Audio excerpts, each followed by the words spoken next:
brought to you by Candid Dusting Powder and American Pistachios.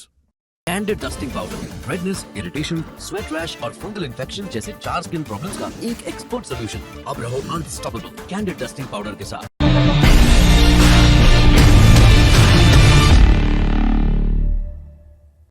नमस्कार, सौरभ द्विवेदी नाम है हमारा। आप लल्लन टॉप शो की ये लाइव पेशकश देख रहे हैं। तारीख है 5 जून 2024।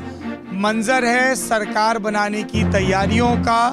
2 मुख्यालयों से तस्वीरें आ रही हैं। एक भारतीय जनता पार्टी का जहां पर एनडीए की बैठक हुई, दूसरा कांग्रेस का जहां पे इंडिया अलायंस की बैठक हुई। प्रधानमंत्री नरेंद्र मोदी ने इस्तीफा सौंपा कैबिनेट की मीटिंग के बाद राष्ट्रपति द्रौपदी मुर्मू को, और अब नई सरकार का दावा पेश करने की तैयारी है। इन सब के बारे में विस्तार से बात करेंगे। इस पत्रक में, इस कागज में जो आपकी तरफ से खाली और इस तरफ से भरा है, 15 नाम लिखे हुए हैं। इस सरकार की सेहत, इस सरकार के फैसले और इस सरकार की सारी पॉलिटिकल मैनूवरिंग पर इन 15 नामों की छाप होगी और इनका वजन इससे तय होगा कि इनके साथ सांसद कितने हैं। इन सब के बारे में विस्तार से बात करेंगे। लेकिन जैसा कल मैंने आपसे कहा था, 4 चेहरे देश की राजनीति में सबसे ज्यादा महत्वपूर्ण हैं। पक्ष के तौर पर नरेंद्र मोदी, विपक्ष के तौर पर राहुल गांधी, और पक्ष और विपक्ष के बीच फर्क पैदा करने वाले 2 चेहरे हैं, टीडीपी के चंद्रबाबू नायडू और जेडीयू के नीतीश कुमार। नीतीश कुमार की एक तस्वीर है जो सुबह से सोशल मीडिया पर खूब वायरल है। पक्ष विपक्ष का फर्क यहां समझिए। ये तस्वीर, ये विजुअल देखिए। पटना से दिल्ली जहाज आता है। आगे मुख्यमंत्री नीतीश कुमार बैठे हैं, पीछे पूर्व उप मुख्यमंत्री, जब ये उप मुख्यमंत्री थे तब भी नीतीश बाबू मुख्यमंत्री थे, ऐसे तेजस्वी यादव बैठे हैं, जिनके बगल में राज्यसभा के सांसद संजय यादव हैं। पूछा जाता है नीतीश जी से कि क्या कहना चाहेंगे। पत्रकारों से कहते हैं मैं आपको नमन करना चाहूँगा। तेजस्वी जी से भी पूछा जाता है, वो भी बात को टाल देते हैं। लेकिन इस तस्वीर को लेकर अटकलबाजियाँ खूब हैं, काहे से कि नीतीश जी के पास 12 सांसद हैं। अब इन 12 सांसदों के बदले केंद्रीय मंत्रिपरिषद में कितने कैबिनेट मिनिस्टर मिलेंगे, कितने राज्य मंत्री होंगे, लल्लन सिंह की किस्मत खुलेगी या संजय झा की, या सरप्राइज नाम आएंगे, इन सब के बारे में चर्चा करते हैं हम अपने साथी संदीप जी से। आप तस्वीर की बात कर रहे थे, एक तस्वीर और है जो बाद में वायरल हुई इसके। इस तस्वीर को देखिए मैं हम लोगों के पास, जहां नीतीश और तेजस्वी अगल बगल में बैठे हैं। फ्लाइट के दौरान 1.25 घंटे 1.5 घंटे की लंबी फ्लाइट थी, तो उस दौरान साथ में भी बैठे थे। तो कई पहलू हैं, बातचीत तो जरूर है। दिखा रहे हो तो दिखाई दो ढंग से, नीचे स्क्रॉल कर लो। तस्वीर गायब हो गई इसमें, बताइए साहब। अच्छा, इसको क्या साथ बैठ गए थे? ये देखिए, ये हिस्सा जो है जहाँ दोनों साथ है, अगल बगल में बैठे हैं। अब इस बात भी नहीं करना दे रहा आदमी फ्लाइट में। नहीं, वो जाहिर है पॉलिटिकल कट्सी बातचीत जरूर है। देखिए कितनी सारी फोटो निकाल दी दोनों के साथ। पुराने वाले। मैंने तेजस्वी की बाइट सुनी जो जस्ट उन्होंने इंडिया अलायंस की। स्क्रीन फुल कर लीजिए। हम लोग तो ये चाहेंगे कि जो सरकार बने वो बिहार को लेकर के ज़्यादा विशेष ध्यान दे, बिहार को विशेष राज्य का दर्जा दे। और दूसरी महत्वपूर्ण बात जो हम लोगों ने, बिहार सरकार ने, जब महागठबंधन की सरकार 17 महीने थी बिहार में, तो हम लोगों ने जाति आधारित गणना करा के उसके बाद 75% आरक्षण की सीमा को बढ़ाया था। फिर हम भी लोगों के कैबिनेट प्रपोजल एक गवर्नमेंट। ये लंबी बाइट है। बाइट के अंत में खैर जो बात है इंपॉर्टेंट वो नोटिस करने वाली है। इन्होंने कहा कि हम पीछे बैठे थे, लेकिन जैसे ही उन्होंने देखा नीतीश जी ने कि हम पीछे बैठे हुए हैं, तो उन्होंने हमको आगे बिठाया और हम अगल बगल बैठ गए। उनसे कहा गया कि क्या बात हुई, क्या बातचीत करी, तो बोले ऐसी कोई बातचीत नहीं हुई, लेकिन हम चाहेंगे कि नीतीश जी इंडिया की तरफ आ जाए, क्योंकि अभी ज़रूरत है कि बिहार को विशेष राज्य का दर्जा मिले और ये मौका है, मौके का वो सही इस्तेमाल करें। तो वो साथ बैठने वाली वो जो तस्वीर आई, उसके पीछे की कहानी भी खुद तेजस्वी ने बता दी जी। और ये भी कहा कि नीतीश जी ने हमको बुलाया था, ये बहुत क्लियर किया। एग्जैक्ट स्टेटमेंट है, हमने एक दूसरे का अभिवादन किया। मुझे उनके पीछे वाली सीट मिली थी, हालांकि उन्होंने मुझे देखा और मुझे अपने पास बैठने के लिए बुला लिया। इससे बढ़िया मज़ेदार है जीतन राम मांझी, जो एक और स्टेक होल्डर हैं, उनसे जब पूछा कि ऐसा कैसे हो गया कि दोनों एक ही फ्लाइट से दिल्ली जा रहे हैं। तो पहले बधाई दी नरेंद्र मोदी सरकार को होती थी, फिर बोलते वो तो चांस की बात है, हो गया, इससे ही हो गया। ऐसी ही एक चांस मीटिंग थी जिसका जिक्र जमघट के इंटरव्यू में जीतन राम मांझी जी ने, बिहार के पूर्व मुख्यमंत्री और अब गया से सांसद लल्लन टॉप से हमसे बातचीत में कहा था कि हम एक फ़्लाइट में जा रहे थे, संजय झा भी थे उसमें। संजय झा राज्यसभा के सांसद हैं जेडीयू के, नीतीश जी भी थे। तो संजय जी ने कहा बात करिए, तो बात करिए के बाद हम बगल में जाके बैठे तो वो बोले क्यों आप हमारे खिलाफ उल्टा पुल्टा बोलते रहते हैं। तो मांझी जी ने कहा आप क्यों इस तरह का बयान देते हैं, आपको बोलना चाहिए था। का जब विधानसभा में दोनों के बीच एक तीखी नोकझोंक हुई थी उसके बाद का प्रसंग है। अरे बोले सब भूल जाइए, साथ में आ जाइए। तो ये बिहार पटना टू दिल्ली फ़्लाइट की चांस सो कॉल्ड मीटिंग्स जो हैं ये बहुत महत्वपूर्ण होती हैं और इन मीटिंग पर हम बात करेंगे। लेकिन इन मुलाकातों के इतने राजनीतिक मायने क्यों हो गए हैं ये हम आपको पीछे की स्क्रीन में दिखाते हैं। ये इलेक्शन कमीशन की ज़रा स्क्रीन दिखवा दीजिए। हैं वो गायब ही हो गए भाई साहब जिनको स्क्रीन दिखानी है। कौन बैठा है वहाँ? है शिवानी जी। ये देश की 543 सीटों के नतीजे हैं। ये टच स्क्रीन वाला पैसा क्या इसका हम पंजीरी खा लिए हैं? वाह कितना अच्छा लग रहा है छूने में स्क्रीन, एकदम बिल्कुल सब चार्ज हो रहा है? लग रहा है किसी बच्चे ने एकदम पेंसिल से लाइन बना दी है जी।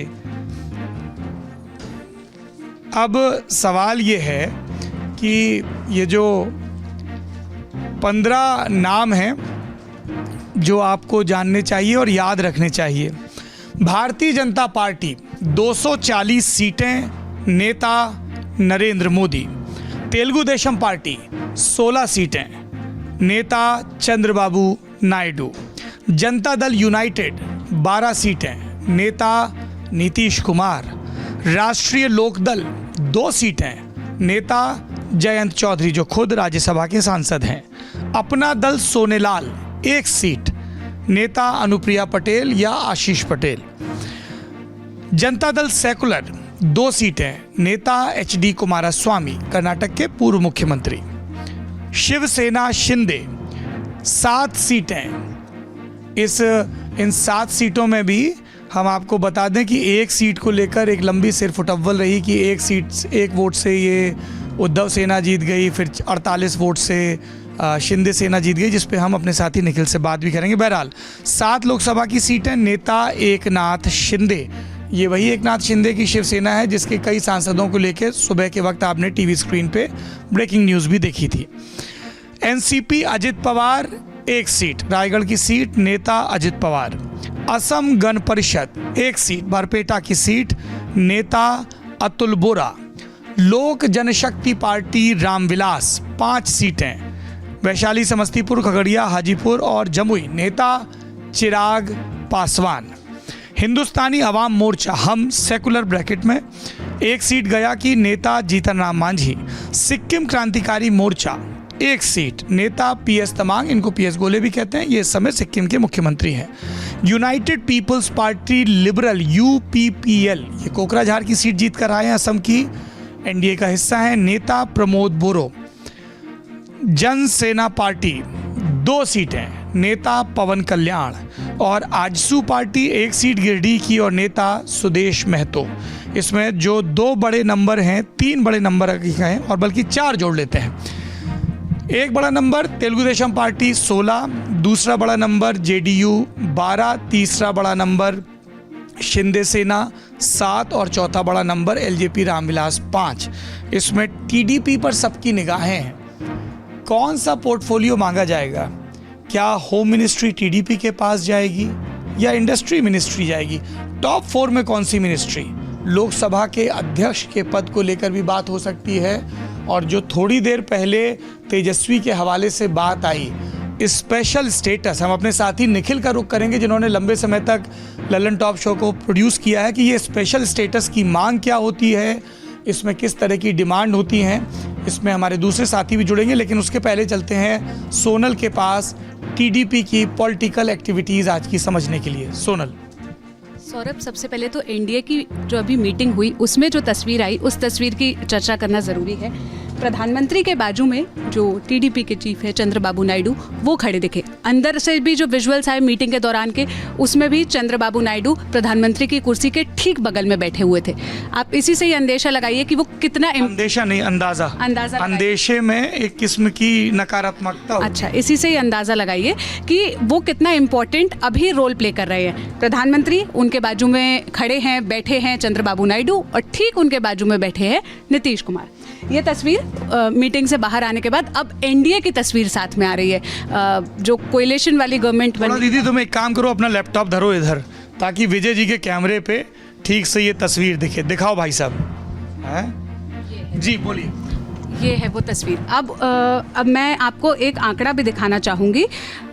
अगर हम खोले तस्वीर तो दिखा दो तस्वीर। ठीक से, वो क्लोजअप में। अरे बहुत सारे नेता हैं उसमें, खोलिए ये तस्वीर जी। ये देखिए, एक सेकंड। हिंदुस्तानी अवाम मोर्चा, जीतन राम मांझी, पूर्व मुख्यमंत्री, गया के सांसद। एक तस्वीर। एनसीपी अजित पवार खेमे को रिप्रेजेंट कर रहे हैं, ये प्रफुल्ल पटेल है मेरे ख्याल से। एकनाथ शिंदे महाराष्ट्र के मुख्यमंत्री, नीतीश कुमार बिहार के मुख्यमंत्री, चंद्रबाबू नायडू, बहुत संभावना है कि अब ये आंध्र प्रदेश के मुख्यमंत्री हो। ये मैं बार बार बहुत संभावना क्यों कह रहा हूँ, you never know, Chandrababu Naidu might choose to be in Delhi.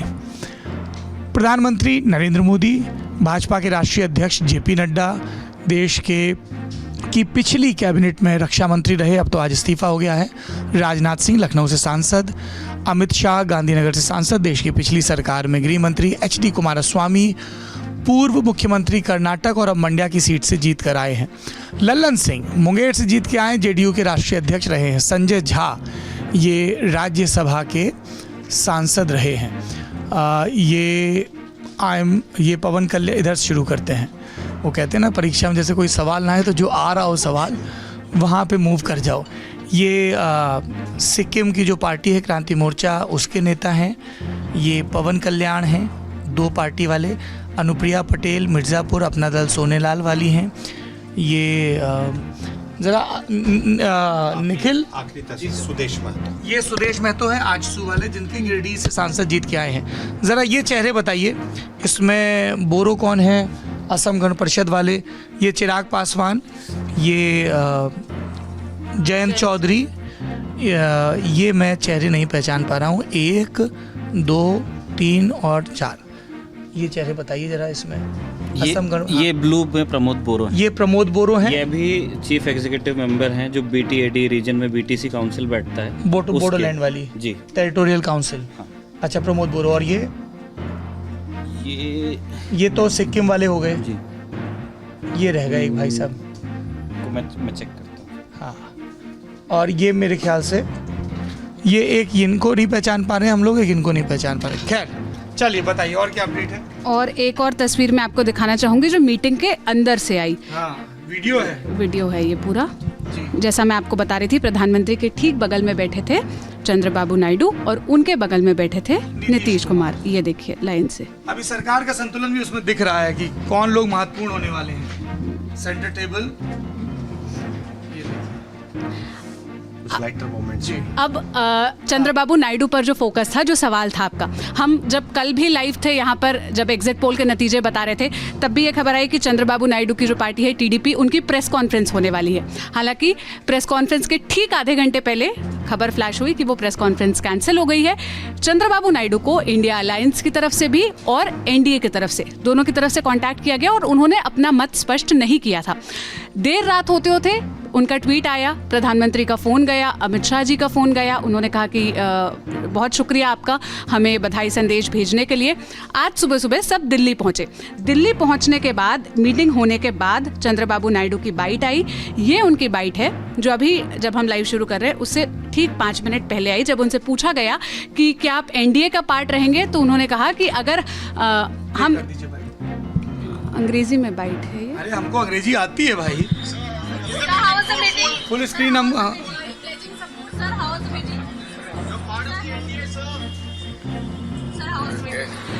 How can we contest elections if you are not a part of NDA? 3 parties combined we collected. Why you got that doubt, I don't know. So how was Chandrababu Naidu स्पष्ट तौर पर कह रहे हैं कि हमने NDA के part के तौर पर ये इलेक्शन कंटेस्ट किया है, मुझे नहीं पता कि आपको शुबहा क्यों हो रहा है।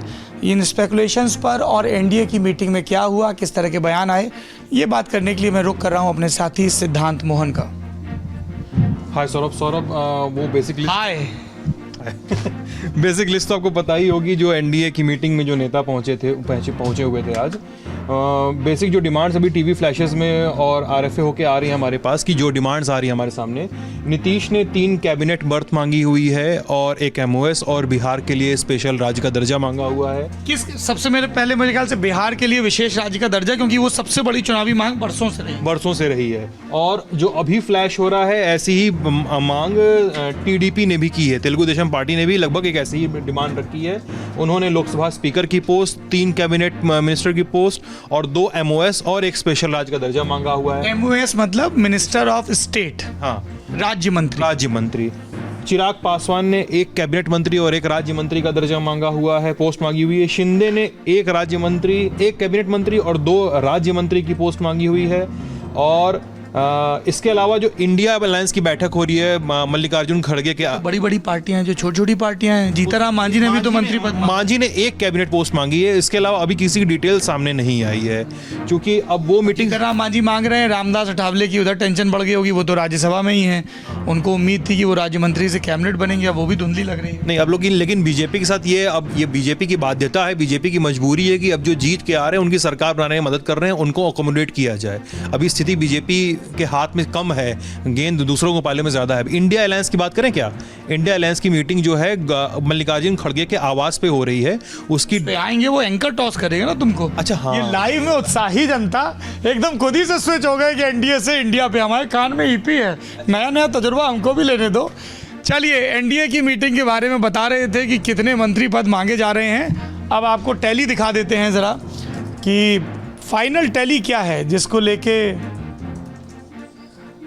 हौले से देखो कितने जोर से करूं। ये लो, ये एक बार जोर से किया, एक बार हौले से किया, एक बार फिर से, एक बार जोर से, एक बार हौले से। तो ये कौन से वाले क्रम में चला, जोर से या हौले से, या वहां से स्क्रॉल हो रहा है? वाह वाह, कितना अच्छा लग रहा है, कितनी टच प्रूफ स्क्रीन है, फर्क नहीं पड़ रहा है। कितना पैसा खर्च किया है। Bhajpa 240, Indian national Congress 99। ये इसलिए बता रहे हैं क्योंकि कल जब हम आपसे बात कर रहे थे तब कई सीटों पे लीडिंग लिखा हुआ था। अब पूरे देश के नतीजे आ चुके हैं। तुम नीचे कहाँ बैठे हो? लाइव में ये गुरु बहुत होता है, कोई नीचे से आ रहा है, कोई ऊपर से आ रहा है। चलिए, 240 Bhajpa, 99 Congress, Samajwadi party 37, all India Trinamool Congress 29, DMK 22, ये तमिलनाडु की party, Telugu Desam party 16, Janata Dal United 12, Shiv Sena Uddhav बाला साहब ठाकरे 9, नेशनलिस्ट कांग्रेस पार्टी शरद चंद्र पवार 8, शिवसेना 7, ये उद्धव ठाकरे वाली शिवसेना ऊपर थी, अब नीचे। लोक जनशक्ति party Ramvilas 5, Yuvajana Sramika Rythu Congress party YSR CP 4, Rashtriya Janata Dal 4, Communist Party of India Marxist CPI M 4, Indian Union Muslim League IUML 3 सीटें। ये केरल की पार्टी है, केरल और तमिलनाडु। आम आदमी पार्टी 3, क्या कहूँ, पंजाब की पार्टी है या दिल्ली की? दिल्ली में 0 आया, लेकिन पंजाब से 3 आए। झारखंड मुक्ति मोर्चा 3, जनसेना पार्टी पवन कल्याण की पार्टी एनडीए में 2 सीटें हैं। Communist Party of India, Marxist Leninist liberation, बोलचाल की भाषा में इसको माले कहा जाता है, मार्क्सिस्ट और लेनिनिस्ट की वजह से इन्होंने 2 सीटें जीती हैं। एक आरा की सीट है संदीप जी, दूसरी काराकाट की सीट है, जहाँ पे पावर स्टार पवन सिंह चुनाव लड़ रहे थे, पावर स्टार। उसके बाद जनता दल सेकुलर, ये HD देवेगौड़ा की पार्टी है, 2 सीटें। विद्युतलाई चिरुथैगल कतची VCK, ये तमिलनाडु की पार्टी है, 2 सीटें। Communist Party of India CPI 2 सीटें, केरला की है, माफ़ करिएगा, VCK केरला की पार्टी है। सो मच टू लर्न, कितना भी हम लोग पढ़ लें। राष्ट्रीय लोकदल 2 सीटें, जयंत चौधरी। जम्मू कश्मीर नेशनल कॉन्फ्रेंस 2 सीटें जो इन्होंने जीती, श्रीनगर की और अनंतनाग की seat. United People's Party Liberal UPPL, ये कोकराझार से जो एक सीट जीत के आए हैं, NDA के एलाई हैं, प्रद्युत बोरो वाली सीट। प्रद्युत बोरो ही नाम है ना निखिल? हाँ, प्रमोद बोरो नाम है। असम गण परिषद, इसके नेता हैं अतुल बोरो, ये एक सीट है। ये कौन सी सीट है? बरपेटा की सीट है। असम, अतुल बोरा, हाँ बरपेटा की सीट है, ये बारपेटा की सीट है। हिंदुस्तानी अवाम मोर्चा गया की एक seat, Jitanram Manjhi. Kerala Congress 1 seat. Revolutionary Socialist Party, ये लेफ्ट फ्रंट की पार्टियों का हिस्सा है, इनकी 1 सीट। NCP, ये अजित पवार वाली NCP है, 1 सीट है। रायगढ़ की सीट जीते हैं मेरे ख्याल से, कोंकण में। Voice of the People party, ये कहाँ की पार्टी है गुरु? हाँ, voice of the People party की 1 सीट है। ये मेरे ख्याल से तमिलनाडु की कोई पार्टी है, जो मेघालय की पार्टी है। Voice of the People Party, कितना प्यारा नाम है। Vote PP. Zoram People's Movement ZPM, ये 1 सीट। ये कहाँ की पार्टी है? मिजोरम की। अच्छा, जोरम मिजोरम। शिरोमणि अकाली दल 1 सीट भटिंडा की। राष्ट्रीय लोकतांत्रिक पार्टी RLTP, ये कौन सी पार्टी है गुरु? राष्ट्रीय लोकतांत्रिक पार्टी है, Voice of people Meghalaya. Hanuman Beniwal वाली, अच्छा RLTP हो गई अब। ये नागौर से चुनाव जीते ज्योति मिर्धा को हरा के। भारत आदिवासी पार्टी, ये बांसवाड़ा से जीते राजकुमार रोत, युवा नेता, विधायक जीते, अब सांसद जीते। सिक्किम क्रांतिकारी मोर्चा 1 सीट, ये इनकी है, ये गोले जी की पार्टी है। मरुमलर्ची द्रविड़ मुन्नेत्र कटगम MDMK, ये तमिलनाडु की पार्टी, 1 सीट। आज़ाद समाज पार्टी, ये चंद्रशेखर की पार्टी, कांशीराम, ये पूरी पार्टी का नाम। नगीना की 1 seat. Apna Dal Sonelal Mirzapur 1 seat. Anupriya Patel AJSU party Giridih 1 seat. All India Majlis Ittehadul Muslimeen AIMIM Hyderabad की 1 सीट। 7 निर्दलीय हैं। 7 निर्दलीय में 2 तो जम्मू कश्मीर से आए, 1 पप्पू यादव आए, 3 बाकी 4 निर्दलियों के बारे में जी मैं आ रहा हूँ आपके पास। हाँ, 7 निर्दलीय बताइए, क्योंकि ये बहुत महत्वपूर्ण होने वाले हैं, क्योंकि नंबर गेम ऐसा है। देखिए, पूर्णिया से पप्पू यादव जीते, जो इंडिया अलायंस के साथ रहेंगे, लार्जली कांग्रेस के साथ रहेंगे। सांगली से विशाल, जम्मू कश्मीर से जो 2 जीते हैं वो भी लार्जली इंडिया अलायंस के साथ रहेंगे, क्योंकि उनकी वैली की पॉलिटिक्स वैसी है। सांगली महाराष्ट्र की सीट है, वहाँ से विशाल दादा पाटिल, जो पहले अघाड़ी में के ही सदस्य थे, जो इनका गठबंधन है उससे टूटकर गए थे। ये महाराष्ट्र के पूर्व मुख्यमंत्री के पोते हैं। वो हम बात करेंगे। हाँ, यहीं आके बता दो गुरु। ये इन्होंने सांगली से अपना चुनाव जीता है। बताइए जरा, ये सांगली की सीट पे क्या रहा? देखिए सौरभ, ये मतलब 80s के टाइम से चला आ रहा झगड़ा है, जो हमने आज उसमें देखा है कि MVA से एक नेता टूटता है, कांग्रेस नेता, और वो जाकर के अब निर्दलीय जीत भी जाता है। उसका कॉन्टेक्स्ट ये है कि 2 बड़े टारिंग लीडर्स हुए सांगली में। पहले सातारा डिस्ट्रिक्ट में ही लगता था, ये हम वेस्टर्न महाराष्ट्र की बात कर रहे हैं। सातारा वो जगह है जहाँ पे महाराष्ट्र, अगर एक आप ट्रायंगल इमेजिन करेंगे तो जो जो सीधी रेखा है उसके बीच में कहीं छत्रपति शिवाजी की वो कैपिटल हुआ करती थी। बहुत बड़ा एरिया था, तो उसी इलाके में तब सांगली बना नहीं था। वहाँ पे 2 बड़े लीडर्स का उदय होता है, एक वसंत दादा पाटिल बनते हैं और एक होते हैं राजाराम बापू पाटिल।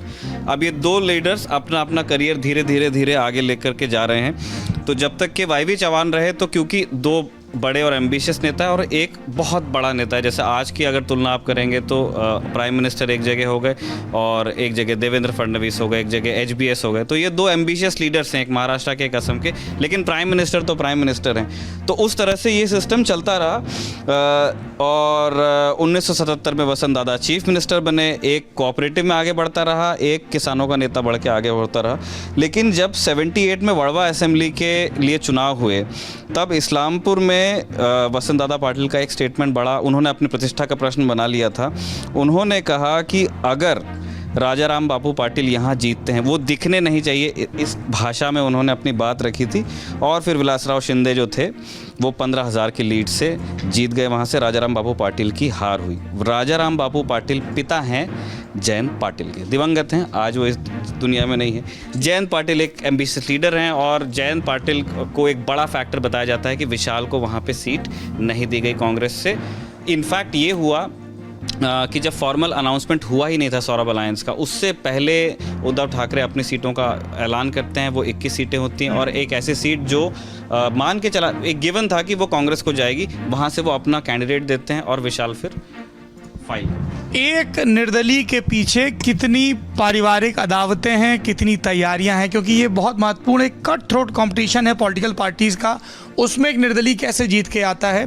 जम्मू कश्मीर से 2 आए, उनकी एक विस्तृत हिस्ट्री है जिसके बारे में हमारे साथ द स्ट्रेट लाइन के जुनैद हाशमी थोड़ी देर में जुड़ेंगे। उनसे हम समझेंगे कि वो जो 2 निर्दलीय आए हैं जीतकर, एक लेह लद्दाख से और दूसरे बारामूला से जिन्होंने उमर अब्दुल्ला को हराया, उसके पीछे क्या पॉलिटिक्स है वो जुनैद हाशमी बताएंगे थोड़ी देर में। और एक निर्दलीय पप्पू यादव जिन पे हमने विस्तार से चर्चा की। चौथे हो गए ये सांगली से विशाल पाटिल। और आपने बारामूला की बात की, बारामूला से जो निर्दलीय जीते अब्दुल रशीद शेख, वो निर्दलियों में सबसे ज़्यादा मार्जिन से जीतने वाले। अब उन्होंने उमर अब्दुल्ला को 2 लाख वोटों से हराया। उस पे हम बात करेंगे। उसके अलावा पंजाब में खडूर साहब और फरीदकोट, इसके अलावा दमन। खडूर साहब से कौन? खडूर साहब से अमृतपाल सिंह, और जो कि एनडीए के साथ नहीं जा सकते क्योंकि उन्होंने जेल में डाला है और उनकी एंटी बीजेपी पॉलिटिक्स है। फरीदकोट सरबजीत सिंह खालसा, उनकी भी बेअंत सिंह, इंदिरा गांधी के हत्यारे, उनके बेटे। जी ये दोनों जो है उधर से जीते हैं। बाकी दमन दीव में उमेश भाई पटेल हैं, इन्होंने 15 साल से बीजेपी के जो सांसद थे उनको हरा दिया। लालू आई थिंक उनका नाम है। और बीजेपी को एक झटका बनासकांठा में लगा गिनीबेन ठाकुर से, और दूसरा दमन दीव में लगा क्योंकि दमन दीव को भी वो गुजरात और उसके साथ उसी हिसाब से प्रबंधन होता है। अच्छा, गेनीबेन ठाकुर की कहानी बहुत दिलचस्प है सौरभ। गेनीबेन ठाकुर 2012 में एमएलए का चुनाव लड़ती हैं और हार जाती हैं कांग्रेस से। उसके बाद फिर वो वाव सीट से लड़ती हैं और वाव सीट पे वो शंकर भाई चौधरी के खिलाफ लड़ती हैं, जो उस समय के टॉप 4 बीजेपी लीडर्स स्टेट के रहे होंगे। बहुत प्रभावशाली नेता, कोऑपरेटिव के, बनास डेयरी के, उनका अच्छा। बनास डेयरी वही है जो अमूल दूध बनाती है जी। एकदम अमूल दूध बोलते ही लगता है क्या तू अमूल दूध पीता है इंडिया, ऐसे बॉडी दिखा के जी। और बनास डेयरी अभी बनारस में भी उसका बड़ा कारखाना, उसका भी प्लांट है। तो 2012 में उनको हराया, फिर 2017 में दोबारा जो है उनको सीट चेंज करनी पड़ी और फिर अब सांसदी जीती। पर वो तो कांग्रेस से जीती हैं। इंडिया की मीटिंग के अपडेट्स लेते हैं। आपने सुना सरकार बनाने की कवायद, आपने सुना प्रधानमंत्री नरेंद्र मोदी के संख्या बल के बारे में, आपने सुना कि नीतीश कुमार, चंद्रबाबू नायडू इन सब ने मीटिंग में जाते हुए क्या कहा। विपक्षी खेमे में क्या चल रहा है बता रहे हैं सिद्धांत मोहन। सबसे पहले मैं ये विजुअल दिखाना चाहता हूँ। विजय इधर आ जाओ, ये तो कर लो, इधर आ जाओ, फुल कर लो लाडले, उधर बाएं हाथ पे आ जाओ। ये विजुअल्स हैं, इसमें विजुअल है। वहां से कुलदीप जी हमारे कान में चिल्लाएं तो विजुअल चेक करना पड़ेगा। अच्छा ठीक है। आज जब खड़गे के आवाज पे इंडिया अलायंस की बंद काहे कर दिए, विजुअल चलता रहे। विजुअल जब मल्लिकार्जुन खड़गे के आवाज पे इंडिया अलायंस की बैठक शुरू हुई तो उन्होंने कुछ जो चंद बातें कही शुरुआत में, इस पूरे अलायंस की मीटिंग की शुरुआत में। तुम अपना मुखड़ा चांद का टुकड़ा इधर करो, हाँ हल्का सा लोकगीत गायक। मैं इंडिया गठबंधन के सभी साथियों का स्वागत करता हूं और तालमेल, हम एक साथ लड़े, तालमेल से लड़े और पूरी ताकत से लड़ाई। आप सबको बधाई। 18वीं उन्होंने कहा कि लोकसभा चुनाव का जो जनादेश है वो प्रधानमंत्री नरेंद्र मोदी के खिलाफ है।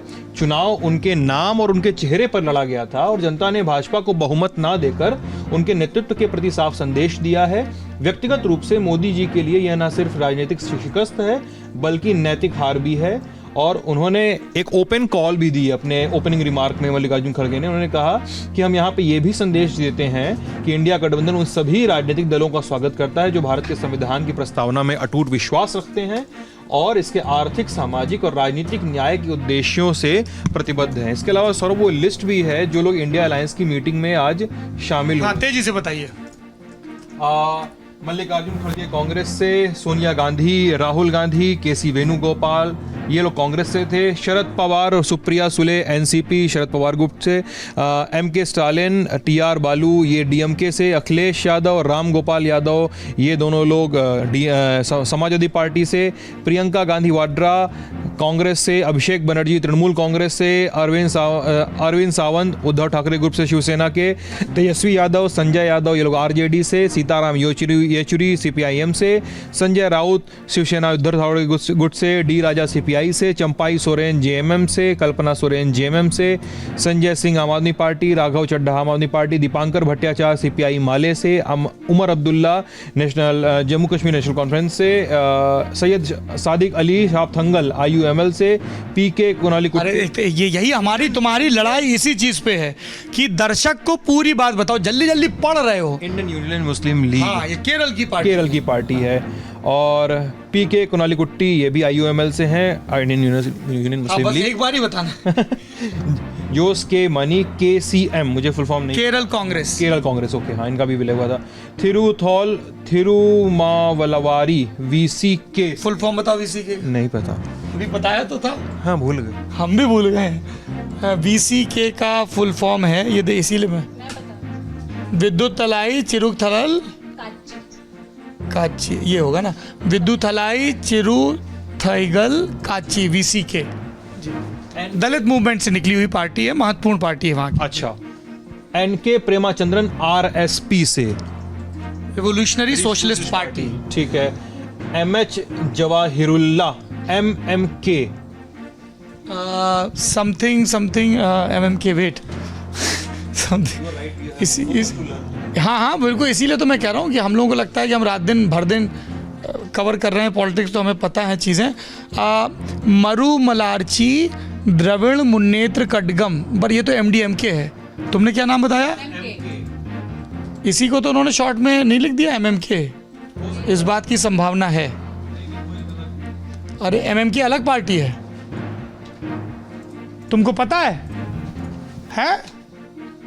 अरे तो आके बताओ ना, वहां बैठे का है, न्यूज रूम से लाइव इसीलिए करते हैं कि सब जगह से ज्ञान मिले।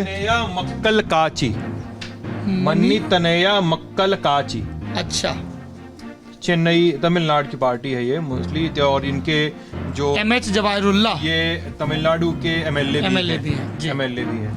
हम लोग को थोड़ा और अध्ययन करना चाहिए, तो भाषा का अवरोध आ जाता है। हाँ, चलिए अगला नाम है जी Devaranjan AIFB, All India Forward Bloc के।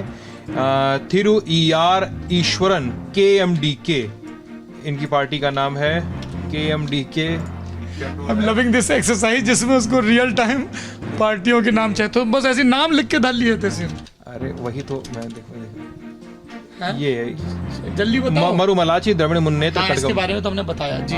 और डी रवि कुमार VCK, जिनका भी आपने नाम बताया। क्या नाम बताया? वो काची वाला आखिर में याद आ रहा है, वो शुरुआत के 2 भूल गए। पर हम लोगों को बैठ के ये जो दक्षिण भारत की खासतौर पर द्रविडियन पॉलिटिक्स की पार्टियां हैं, ये हमने कोशिश की थी। इनफैक्ट जब चेन्नई में थे, हम DMK के ऑफिस में गए थे कोयम्बटूर में, कि वहाँ पे इतने सारे नेता लिखे थे, तो हम कुछ को पहचानते थे कि अच्छा ये MGR हैं, ये के कामराज हैं, या जो भी जस्टिस पार्टी पेरियार साहब हैं, ये सब लोग। पर कई नेताओं को, पॉलिटिकल पार्टीज़ को हम नहीं पहचान, जैसे हम यूपी में पहचान लेते हैं ना, उसी तरीके से हम लोगों को समझना पड़ेगा। नॉर्थ ईस्ट और तमिलनाडु और केरल, इन 3 राज्यों को लेकर हमें और मेहनत करनी है। सोनल हमारी साथी बता रही हैं कि इंडिया अलायंस की मीटिंग में मल्लिकार्जुन खड़गे ने क्या कहा। मल्लिकार्जुन खड़गे ने जो कहा वो तो सिद्धांत जी ने आपको पढ़ के सुना दिया। मैं आपको तस्वीर दिखाना चाहती हूँ, क्योंकि मैंने आपको NDA की भी वो तस्वीर दिखाई थी। अब आप देखिए यहाँ कौन किसके बगल में बैठा है। सबसे पहले तो राहुल गांधी के बगल में बैठे हैं, एक तरफ पर अखिलेश यादव और दूसरी तरफ पर बैठे हैं MK स्टालिन। दूसरी तस्वीर आई है सोनिया गांधी की, तीसरी है मल्लिकार्जुन खड़गे की, और चौथी तस्वीर जिसमें सारे नेता एक साथ बैठे हुए हैं, एक कमरे की, एक टेबल के अराउंड। और मल्लिकार्जुन खड़गे ने जो कहा, जो सिद्धांत जी कह रहे थे, वही सेम बात उन्होंने ट्वीट करके भी बताई है। एक और बड़ी खबर जो इस वक्त आ रही है, NDA की चिट्ठी कौन दिखाएगा भैया हमको? आप ही दिखाओगे? अच्छा अभिनव दिखाएंगे जी, बताइए। ये चिट्ठी लिखी आज गुरु तालमेल में थोड़ा कमी दिख रही, थोड़ा ऊर्जा का लेवल अप लाओ, पब्लिक को सब समझ में आता है, ठीक है? थोड़ा सा अप करिए ऊर्जा को जी। देखिए, ये जो चिट्ठी आई है इसमें सारे नेताओं के हस्ताक्षर हैं। JP नड्डा जी के, राजनाथ सिंह, अमित शाह, चंद्रबाबू नायडू, नीतीश कुमार, एकनाथ शिंदे, इसके अलावा HD कुमारस्वामी, चिराग पासवान, जीतन राम मांझी, पवन कल्याण, और ये तमाम नेताओं की जो लिस्ट चिट्ठी है एचडी कुमारस्वामी, चिराग पासवान, जीतन राम मांझी, पवन कल्याण, सुनील तटकरे एनसीपी से, अनुप्रिया पटेल, चयन ये कुल चौधरी। मिला के ये वो चिट्ठी है, और इस चिट्ठी ये वो चिट्ठी है जो प्रधानमंत्री नरेंद्र मोदी, जो अब कार्यवाहक प्रधानमंत्री हो गए इस्तीफा देते ही, उनके तीसरी बार प्रधानमंत्री के तौर पर शपथ लेने के लिए ये सबसे ज़रूरी कागज़ है। एक भाजपा, 14 उसकी सहयोगी पार्टियां, जिसमें 16 लोकसभा मेंबर वाली टीडीपी से लेके एक लोकसभा मेंबर वाली सिक्किम क्रांतिकारी मोर्चा, हिंदुस्तानी अवाम मोर्चा जैसी कई पार्टियां शामिल हैं। इसी चिट्ठी के आधार पर राष्ट्रपति द्रौपदी मुर्मू उन्हें सरकार बनाने का न्योता देंगी और ये संभावना जताई जा रही है सूत्रों के हवाले से कि 8 जून को नरेंद्र मोदी तीसरी बार प्रधानमंत्री पद की शपथ ले सकते हैं। आपको ध्यान होगा 2019 में जब प्रधानमंत्री ने शपथ ली थी तो कई सरप्राइज थे, जैसे एस जयशंकर जो अभी कुछ महीनों पहले तक विदेश सचिव हुआ करते थे, वो वहाँ पर पहुँचे। सुषमा स्वराज जो पिछली सरकार विदेश मंत्री हुआ करती थी, इसको लेके कई बातें भी हुई कि सुषमा जी इंतज़ार करती रही, लेकिन उनके स्वास्थ्य की वजह थी, जो भी बीजेपी की इंटरनल पॉलिटिक्स रही हो। तो सुषमा जी उस दिन दर्शक दीर्घा में बैठी और उनके विदेश सचिव रहे एस जयशंकर ने विदेश मंत्री के तौर पे शपथ ली थी और उनका काफ़ी सफल कार्यकाल, जो ऑब्जर्वर्स हैं रिलेटिवली वो बताते हैं। हम लोग निर्दलीय सांसदों की बात कर रहे थे। हमारे साथ अब जम्मू कश्मीर के विशेषज्ञ सैयद जुनैद हाशमी जुड़ गए हैं। मैं वो 2 सीटें बताता हूँ क्योंकि ये आपके लिए बहुत महत्वपूर्ण है, 7 निर्दलियों के बारे में जानना। जैसे एक पार्टी के सांसद महत्वपूर्ण है, उसके बाद पंजाब से एक्सपर्ट हमारे साथ जुड़ेंगे और जो बताएंगे कि वहाँ पे 2 निर्दलियों का क्या उनके जीतने की वजह रही। लेकिन सबसे पहले मैं आपको दिखाता हूँ जम्मू कश्मीर के ये जो इंडिपेंडेंट जीते हैं, एक जम्मू कश्मीर में बारामूला की सीट और उसके बाद एक लेह की सीट। अब्दुल रशीद शेख ये 2,04,142 मतों से जीते हैं और इन्होंने हराया है उमर अब्दुल्ला को, पूर्व मुख्यमंत्री, जम्मू कश्मीर नेशनल कॉन्फ्रेंस के सबसे बड़े नेता, वारिस शेख अब्दुल्ला और फारूक अब्दुल्ला की पॉलिटिक्स से, और सज्जाद गनी लोन भी एक बड़े नेता हैं जम्मू कश्मीर पीपल्स कॉन्फ्रेंस के, इनको भी 1,73,000 वोट मिला है। तो ये 3 महत्वपूर्ण नेता यहाँ के। अब्दुल राशिद शेख, क्या है इनकी कहानी, बता रहे हैं Syed Junaid Hashmi the straight line Jammu से। जुनैद साहब कैसे हैं आप, आवाज़ सुन पा रहे हैं? बिल्कुल बढ़िया। जहां तक इंजीनियर रशीद जी, का आप तक मेरी आवाज़ आ रही है जुनैद साहब? पहले एक इंजीनियर थे, उसके बाद एक बड़े अच्छे कलमकार भी थे, राइटर बहुत खूबसूरत थे, बड़ा अच्छा लिखते थे। उसके बाद इन्होंने 2009 में चुनाव लंगेट में लड़ा, नेशनल कॉन्फ्रेंस के ताकतवर नेता के खिलाफ चुनाव लड़ा और चुनाव जीत लिया। उसके बाद साल 2014 में दोबारा से इन्होंने असेंबली का चुनाव लड़ा, दोबारा से लंगेट से चुने गए। 5 अगस्त 2019 के नतीजे में इनको गिरफ्तार किया गया। गिरफ्तार करने के बाद जब इन्हें गिरफ्तार किया गया, इनकी गिरफ्तारी के बाद ये तिहाड़ जेल गए। अब इस समय ये तिहाड़ जेल में है और तमाम राजनेताओं को केंद्र सरकार ने एक एक करके छोड़ दिया, लेकिन केवल एक इंजीनियर रशीद है जिन्हें छोड़ा नहीं गया। जो मेरी जानकारी है उसके मुताबिक जम्मू कश्मीर के ही कुछ नेता हैं जो नहीं चाहते कि इंजीनियर रशीद को बाहर लाया जाए, इंजीनियर रशीद लंगेट में वापस आकर अपनी राजनीति करें। ये जम्मू कश्मीर के नेताओं ने इस बात को सुनिश्चित किया है, इसकी मुझे पुख्ता जानकारी है। अच्छा, उसके बाद जाकर जब इनके बाहर निकलने का कोई रास्ता नहीं मिला तो इस बार का जो प्रकरण हुआ आप सुनकर बड़ा अचंभा लगेगा। तो आप मुझे ये बताइए, ये अभी जेल में है? जी जी जी जी। अच्छा, तो ये अमृतपाल के अलावा दूसरे ऐसे नेता हैं जो जेल में रहते हुए लोकसभा का चुनाव जीते हैं। आज सुबह साथी चर्चा कर रहे थे। जी जी, तिहाड़ जेल में है।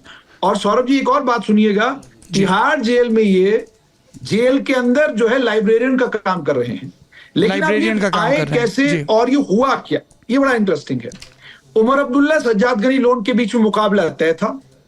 मेरी जानकारी के मुताबिक जो सूत्रों ने मुझे बताया है, विश्वसनीय सूत्र हैं, इंजीनियर रशीद ने जब पर्चा भरा, इनका पर्चा आखिरी मौके तक रिजेक्ट भी हो सकता था, बड़े किस्से हो सकते थे, बड़ी कहानियां हो सकती थी। जैसे हमने देखा कि पर्चा आप रिजेक्ट कर सकते हैं, कोई आपको रोकेगा नहीं पर्चा रिजेक्ट करने से।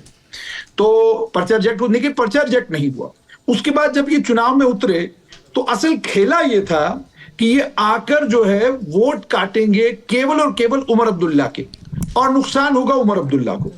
लेकिन जब ये मैदान में उतरे तो जो ट्रैक्शन इनको सोशल मीडिया से इनके बेटे की कैंपेन को मिला और जिस तरीके से इनके बेटे की कैंपेन को लोगों ने हाथों हाथ लिया, नतीजा ये निकला कि वो इंजीनियर रशीद जो तिहाड़ जेल में इस समय लाइब्रेरियन के तौर पर काम कर रहे हैं, उस इंजीनियर रशीद ने हड़कंप मचा दिया और किसी सज्जाद गनी लोन का ही सारा वोट काट लिया और सारा वोट उन्होंने सज्जाद गनी लोन कर लिया। उसमें उमर अब्दुल्ला को भी अच्छा खासा नुकसान हुआ। और बड़ी बात यह कि महिलाओं ने बड़े पैमाने पर इस क्षेत्र में बाहर निकलकर जो वोट डाला वो इंजीनियर रशीद को गया, युवाओं ने वोट डाला वो इंजीनियर रशीद को गया। तो खेला यह था कि हराना असल में उमर अब्दुल्ला को था और हार दोनों लोग गए और इंजीनियर रशीद जीत गए। और अब वो तिहाड़ जेल से बारामूला लोकसभा क्षेत्र के मेंबर पार्लियामेंट हैं। अब जो यूटी की बात हम कर रहे थे, तो लद्दाख से भी एक निर्दलीय जीते हैं। इनके बारे में भी हम जानेंगे। ये जो लद्दाख से जीते हैं निर्दलीय, भाजपा और कांग्रेस दोनों को हरा के। पिछली बार भाजपा के पास ये सीट थी, भाजपा ने कैंडिडेट चेंज किया था, ताशी ग्यालसन को दिया था। सेरिंग नामग्याल यहाँ से कांग्रेस के टिकट पर लड़े थे, जीते हैं मोहम्मद हनीफ। ये 27,862 वोटों के मोहम्मद हनीफा जीते हैं, 27,862 वोटों के मार्जिन से जीते हैं। इनके बारे में हमारे पास क्या जानकारी है जुनैद जी? देखिए, जहां तक हनीफा जान का ताल्लुक है, देखिए वो कहते हैं ना किसी का कि आपके मुकद्दर जाग जाए तो क्या बात। हनीफा जान ने काउंसिल का इलेक्शन लड़ा, करगिल हिल डेवलपमेंट काउंसिल का चुनाव लड़ा और हार गए। उसके बाद नेशनल कॉन्फ्रेंस के चुनाव चिन्ह पर लड़ा और उसके बाद नेशनल कॉन्फ्रेंस ने तय ये किया कि इंडिया अलायंस का कैंडिडेट जो है वो ताशी नामग्याल होंगे, कांग्रेस को हम लोग मदद करेंगे और कांग्रेस का प्रत्याशी जो है वो इंडिया अलायंस का प्रत्याशी होगा। लेकिन हनीफा जान और नेशनल कॉन्फ्रेंस की सारी इकाई ने बगावत कर दी और बगावत के नतीजे में हनीफा जान बन गए प्रत्याशी। हनीफा जान के प्रत्याशी बनने के बाद भारी तादाद में करगिल के लोग बाहर आए और उन्होंने वोट डाला और जो हनीफा जान काउंसिल का चुनाव हारे थे, अब लद्दाख के लोकसभा इनको एक तरफा वोट मिला। लद्दाख में जो बौद्ध जनसंख्या है उनका वोट स्प्लिट हुआ कांग्रेस और भाजपा में, और करगिल का शिया मुस्लिम वोट है लार्जली वहां पे। जुनैद, नहीं, एक तो सौरभ जी स्प्लिट भी हुआ है और दूसरी बात ये भी कि वो डिसएंचेंटेड थे। बुद्धिस्ट पॉपुलेशन वहां की नाराज है बीजेपी से। इस बात बड़े बड़े हमने रैलियां और मोर्चे भी देखे थे सोनम वांगचुक के प्रदर्शन में। प्रोग्राम उन्होंने दिया, उन्होंने 6 पॉइंट प्रोग्राम दिया। फिर जो पुराने इनके कैंडिडेट थे, ठीक है, तो उसके चलते वो यूनानिमसली नाराजगियां, और 2014 में भी जो जीते थे उनका टिकट बीजेपी ने 2019 में बदला था। ये उन निर्दलियों के अपडेट हैं। थोड़ी देर में हम पंजाब के निर्दलियों पर बात करेंगे विस्तार से, लेकिन इस वक्त की बड़ी खबर ये है, प्रधानमंत्री नरेंद्र मोदी ने आज की कैबिनेट मीटिंग के बाद सुबह की 11:30 बजे की इस्तीफा दे दिया है। ये एक प्रक्रिया होती है ज़रूरी, जब चुनाव हो जाते हैं, परिणाम आ जाते हैं, उसके बाद जो पिछली सरकार है वो एक आखिरी कैबिनेट मीटिंग करती है और उसके बाद इस्तीफा देती है। पर हम जानते हैं कि प्रधानमंत्री नरेंद्र मोदी के नेतृत्व में एनडीए को दोबारा से बहुमत हासिल हुआ है। उस बहुमत से जुड़ी एक चिट्ठी हम आपको दिखा रहे थे थोड़ी देर पहले अपने साथी अभिनव के हवाले से, और अब नए सिरे से सरकार बनाने का दावा भी प्रस्तुत किया जाएगा, जिसके लिए एक बार फिर से एनडीए के नेता जाएंगे और मुलाकात करेंगे इस पत्रक के साथ राष्ट्रपति द्रौपदी मुर्मू से, और उसके बाद संभावना है कि 8 जून के रोज़ प्रधानमंत्री नरेंद्र मोदी शपथ लेंगे। लोगों की दिलचस्पी अब इसमें भी है कि इस नई मंत्रिपरिषद का चेहरा कैसा होगा। सिद्धांत बता रहे थे कि Telugu Desam party 3 cabinet ministry मांग रही है, 3 कैबिनेट और 2 MOS प्लस स्पीकर का पद। उसी तरह से जनता दल यूनाइटेड भी 2 कैबिनेट मंत्री, 1 MOS का पद। LJP पार्टी 1 कैबिनेट 1 MOS यानी राज्य मंत्री। उसी तरह से शिंदे सेना 1 कैबिनेट और 2 MOS। इसके अलावा जीतन राम मांझी समेत कई जो एक पार्टियों वाले नेता हैं वो भी एक मंत्री पद की मांग कर रहे हैं। इस पर बात करते हैं अभी संदीप जी से, उनके पास और भी अपडेट हैं, बताइए। एनडीए की अब अगली बैठक 7 जून को सुबह 11 बजे बुलाई गई है। इस समय एनडीए के संसदीय दल की बैठक होगी और प्रधानमंत्री नरेंद्र मोदी को, जो भी प्रधानमंत्री कार्यवाही हैं, प्रधानमंत्री संसदीय दल का नेता चुना जाएगा। उसके बाद सरकार बनाने का दावा पेश किया जाएगा। तो ये 7 तारीख को दावा पेश किए जाने की उम्मीद है। पहले चर्चा थी कि आज भी हो सकता है, पर इतनी जल्दी नहीं हो रहा है, क्योंकि देखिए आपको ये समझना होगा संदीप कि अभी जो नेता आए मीटिंग में वो अपनी पार्टी के मुखिया हैं। तेलुगु देशम पार्टी अपने संसदीय दल का एक नेता चुनेगी, उसी तरह से नीतीश कुमार चुनेंगे और वो नेता फिर उस बैठक में शामिल होंगे, वो रिप्रेजेंट करेंगे अपनी पार्टी को। ये ज़्यादा महत्वपूर्ण था क्योंकि इसमें दस्तखत हो गए और दावा एक औपचारिकता से कहीं ज़्यादा एक पॉलिटिकल यूनिटी का डिस्प्ले दिखाना, क्योंकि कल से जो एक मरमरिंग चल रही थी कि नीतीश क्या करेंगे और चंद्रबाबू नायडू क्या करेंगे, उन सब पे अभी पटाक्षेप हो गया है। और ये स्थिरता मेरे ख्याल से बाज़ार में भी रिफ्लेक्ट हुई होगी। हमारे साथी उपासना या प्रदीप अगर मेरी आवाज़ सुन रहे हों तो वो आके बताएंगे कि मार्केट में ये सेंटीमेंट कैसे रिफ्लेक्ट हुआ। जी संदीप, आप और भी बता रहे थे जानकारी। हाँ, तो यही जानकारी है कि फिर संसदीय दल का उन्हें नेता चुना जाएगा, फिर दावा पेश करेंगे और शपथ ग्रहण को लेकर अभी तक जो सूत्रों के हवाले से जानकारी है वो 8 तारीख की ही है, यानी शनिवार 8 जून को संभावना है कि हम देश के नए प्रधानमंत्री और देश की नई सरकार से हमारी मुलाकात। सोनल के चेहरे पे वो आकुलता है कि मेरे पास भी एक ब्रेकिंग न्यूज़ है, बताइए। अपडेट ये है कि भाजपा ने 3 नेताओं को जिम्मेदारी दी है, अमित शाह, जेपी नड्डा और राजनाथ सिंह, एनडीए के जितने भी सहयोगी हैं उनसे बात करने के लिए। और उसके बाद फिर जो संदीप जी ने अपडेट दिया 7 और 8 जून को, 8 जून को ये खबर आ रही है सूत्रों के हवाले से कि मोदी सरकार उस दिन, मतलब प्रधानमंत्री मोदी शपथ ले सकते हैं और उस दिन फाइनली वो सारे कार्यक्रम हो सकते हैं। ये अपडेट है 3 नेताओं की जिम्मेदारी वाला। अपडेट ये भी है कि 7 जून के रोज ही बीजेपी ने अपने सभी मुख्यमंत्रियों को, देश में जहाँ जहाँ बीजेपी की सरकार है, कहाँ बीजेपी की सरकार है, बीजेपी की सरकार शुरू होती है सबसे पहले हरियाणा, नायब सैनी जो विधायकी का चुनाव जीत गए हैं, इसके पहले सांसद थे 2019 से 24 तक के बीच। उसके बाद भाजपा की सरकार है उत्तराखंड में पुष्कर धामी, भाजपा की सरकार है उत्तर प्रदेश में योगी आदित्यनाथ, राजस्थान भजनलाल शर्मा, मध्य प्रदेश मोहन यादव, उसके बाद छत्तीसगढ़ में विष्णु साय यहाँ पे सरकार है, उसके बाद असम में हिमंत बिस्व शर्मा की सरकार है, अरुणाचल प्रदेश में पेमा खांडू की सरकार है, उसके बाद अब उड़ीसा में सरकार बनेगी, जो भी नए मुख्यमंत्री बनेंगे, और नीचे जाएंगे मणिपुर में बीरेंद्र सिंह की सरकार है, और इसके बाद नीचे अभी कहीं पे नहीं है। आंध्र में अब सहयोगियों की बनेगी, आंध्र मध्य महाराष्ट्र में सहयोगियों की सरकार है। ये अब तक का अपडेट है जो हमारी साथी बता रही थी। मैंने बाज़ार की त्रिपुरा में वो जो कौन है सीएम, मानिक साहा सीएम है जी, त्रिपुरा में भी सरकार है, डॉक्टर मानिक साहा। मैंने आपसे थोड़ी देर पहले बाजार का जिक्र किया था, वो उसका अपडेट लेते हैं और हमारे साथी रजत सेन आ गए हैं जो हमें 2 निर्दलीय जो जीते हैं उनकी राजनीतिक पृष्ठभूमि के बारे में बताएंगे। पर पहले बाजार का अपडेट उपासना से। सर्कल बाजार जिस हिसाब से डर के बंद हुआ था, 31 लाख करोड़ रुपए का नुकसान हुआ था निवेशकों को और आज 13 लाख करोड़ रुपए का फायदा हुआ है। तो बहुत ज़्यादा तो नहीं, लेकिन रिकवरी आई है। ओवरऑल निफ्टी 50 जो टॉप 50 कंपनियों का इंडेक्स होता है उसमें 3.36%, अंकों में बताऊं तो मैं आपको 735 अंक निफ्टी बढ़ करके बंद हुआ है आज, और सेंसेक्स जो है वो 2303 अंक के आसपास बंद हुआ है बढ़त लेकर के। इसके अलावा निफ्टी बैंक का जो इंडेक्स है वो भी कल घाटे में रहा था, मिड कैप इंडेक्स है वो भी फायदे में रहा था, घाटे में रहा था, जो कि इतनी पारिभाषिक शब्दावली नहीं माननी, ये तुम बिल्कुल सिद्धांत मोहन के स्कूल से आती हो क्या? मिड कैप क्या होता है समझाओ हमको, कुछ नहीं पता। ठीक है, जो कंपनी आसान भाषा में रोचक ढंग से बताओ। कंपनियों की जो कमाई होती है जितनी होती है उसके हर कंपनी के एक सेगमेंट बांट दिया जाता है कि इस कंपनी की कमाई इतनी है, 5 से 10 लाख रुपए तो उसको जो स्मॉल कैप कंपनी माना जाएगा, 10 से 15 लाख की है तो उसको मिड कैप माना जाएगा, 15 से 20 ज़्यादा की है तो उसको लार्ज कैप माना जाएगा। ये एक रफ एस्टिमेट है, एग्जैक्ट डेटा मेरे पास अभी नहीं है कि कितना कैसे कैटेगराइज किया जाता है।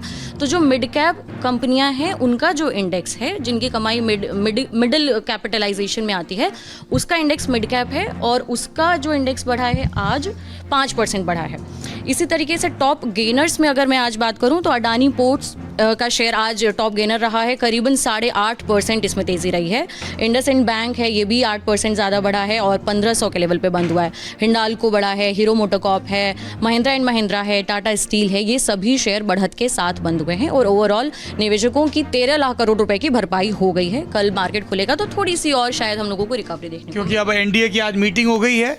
स्थिरता का बाजार के सेंटीमेंट से बहुत, मतलब ये मुझे ये मिड कैप वगैरह तो नहीं पता ज़्यादा, पर political stability and continuity of policy, इन दो का बाजार पे बड़ा असर है। बिल्कुल सर, निवेशकों को लगता है कि जो पॉलिसी चली आ रही थी, जिस हिसाब से वो अपनी स्ट्रेटेजी सेट करते हैं वो कंटिन्यू रहेगी। और कल मोदी जी ने अपनी जब एड्रेस हुआ था तो उसमें उन्होंने बोला था कि हमारा फोकस रिन्यूएबल एनर्जी पर रहेगा, ईवी पर रहेगा, ग्रीन सेक्टर पर रहेगा, एजुकेशन, मैन्युफैक्चरिंग। तो निवेशकों को, जो बड़े बड़े निवेशक होते होते हैं उनको ये क्लैरिटी मिली कि पॉलिसी वाइज कोई बहुत बड़ा चेंज नहीं आने वाला है, सिर्फ एक वेलफेयर की, लोगों की भलाई वाली माइंडसेट के साथ सरकार नहीं आ रही है, ग्रोथ पर भी इक्वली ध्यान दिया जाएगा, इसलिए एक भरोसा दोबारा से स्ट्रेंथन हुआ है और पैसे आए हैं मार्केट में। थैंक यू उपासना जी।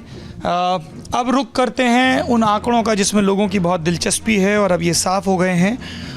सबसे पहला आंकड़ा जिसमें हम सहयोगी दलों की और वो कितनी सीटें कैबिनेट बर्थ मांग रहे हैं वो महत्वपूर्ण हो गया है। इंडिया अलायंस ने कहाँ पे सबसे ज़्यादा सीटें गेन की, ये इंडिया टुडे ग्रुप के DIU के सौजन्य से हम आंकड़ा दिखा रहे हैं आपको।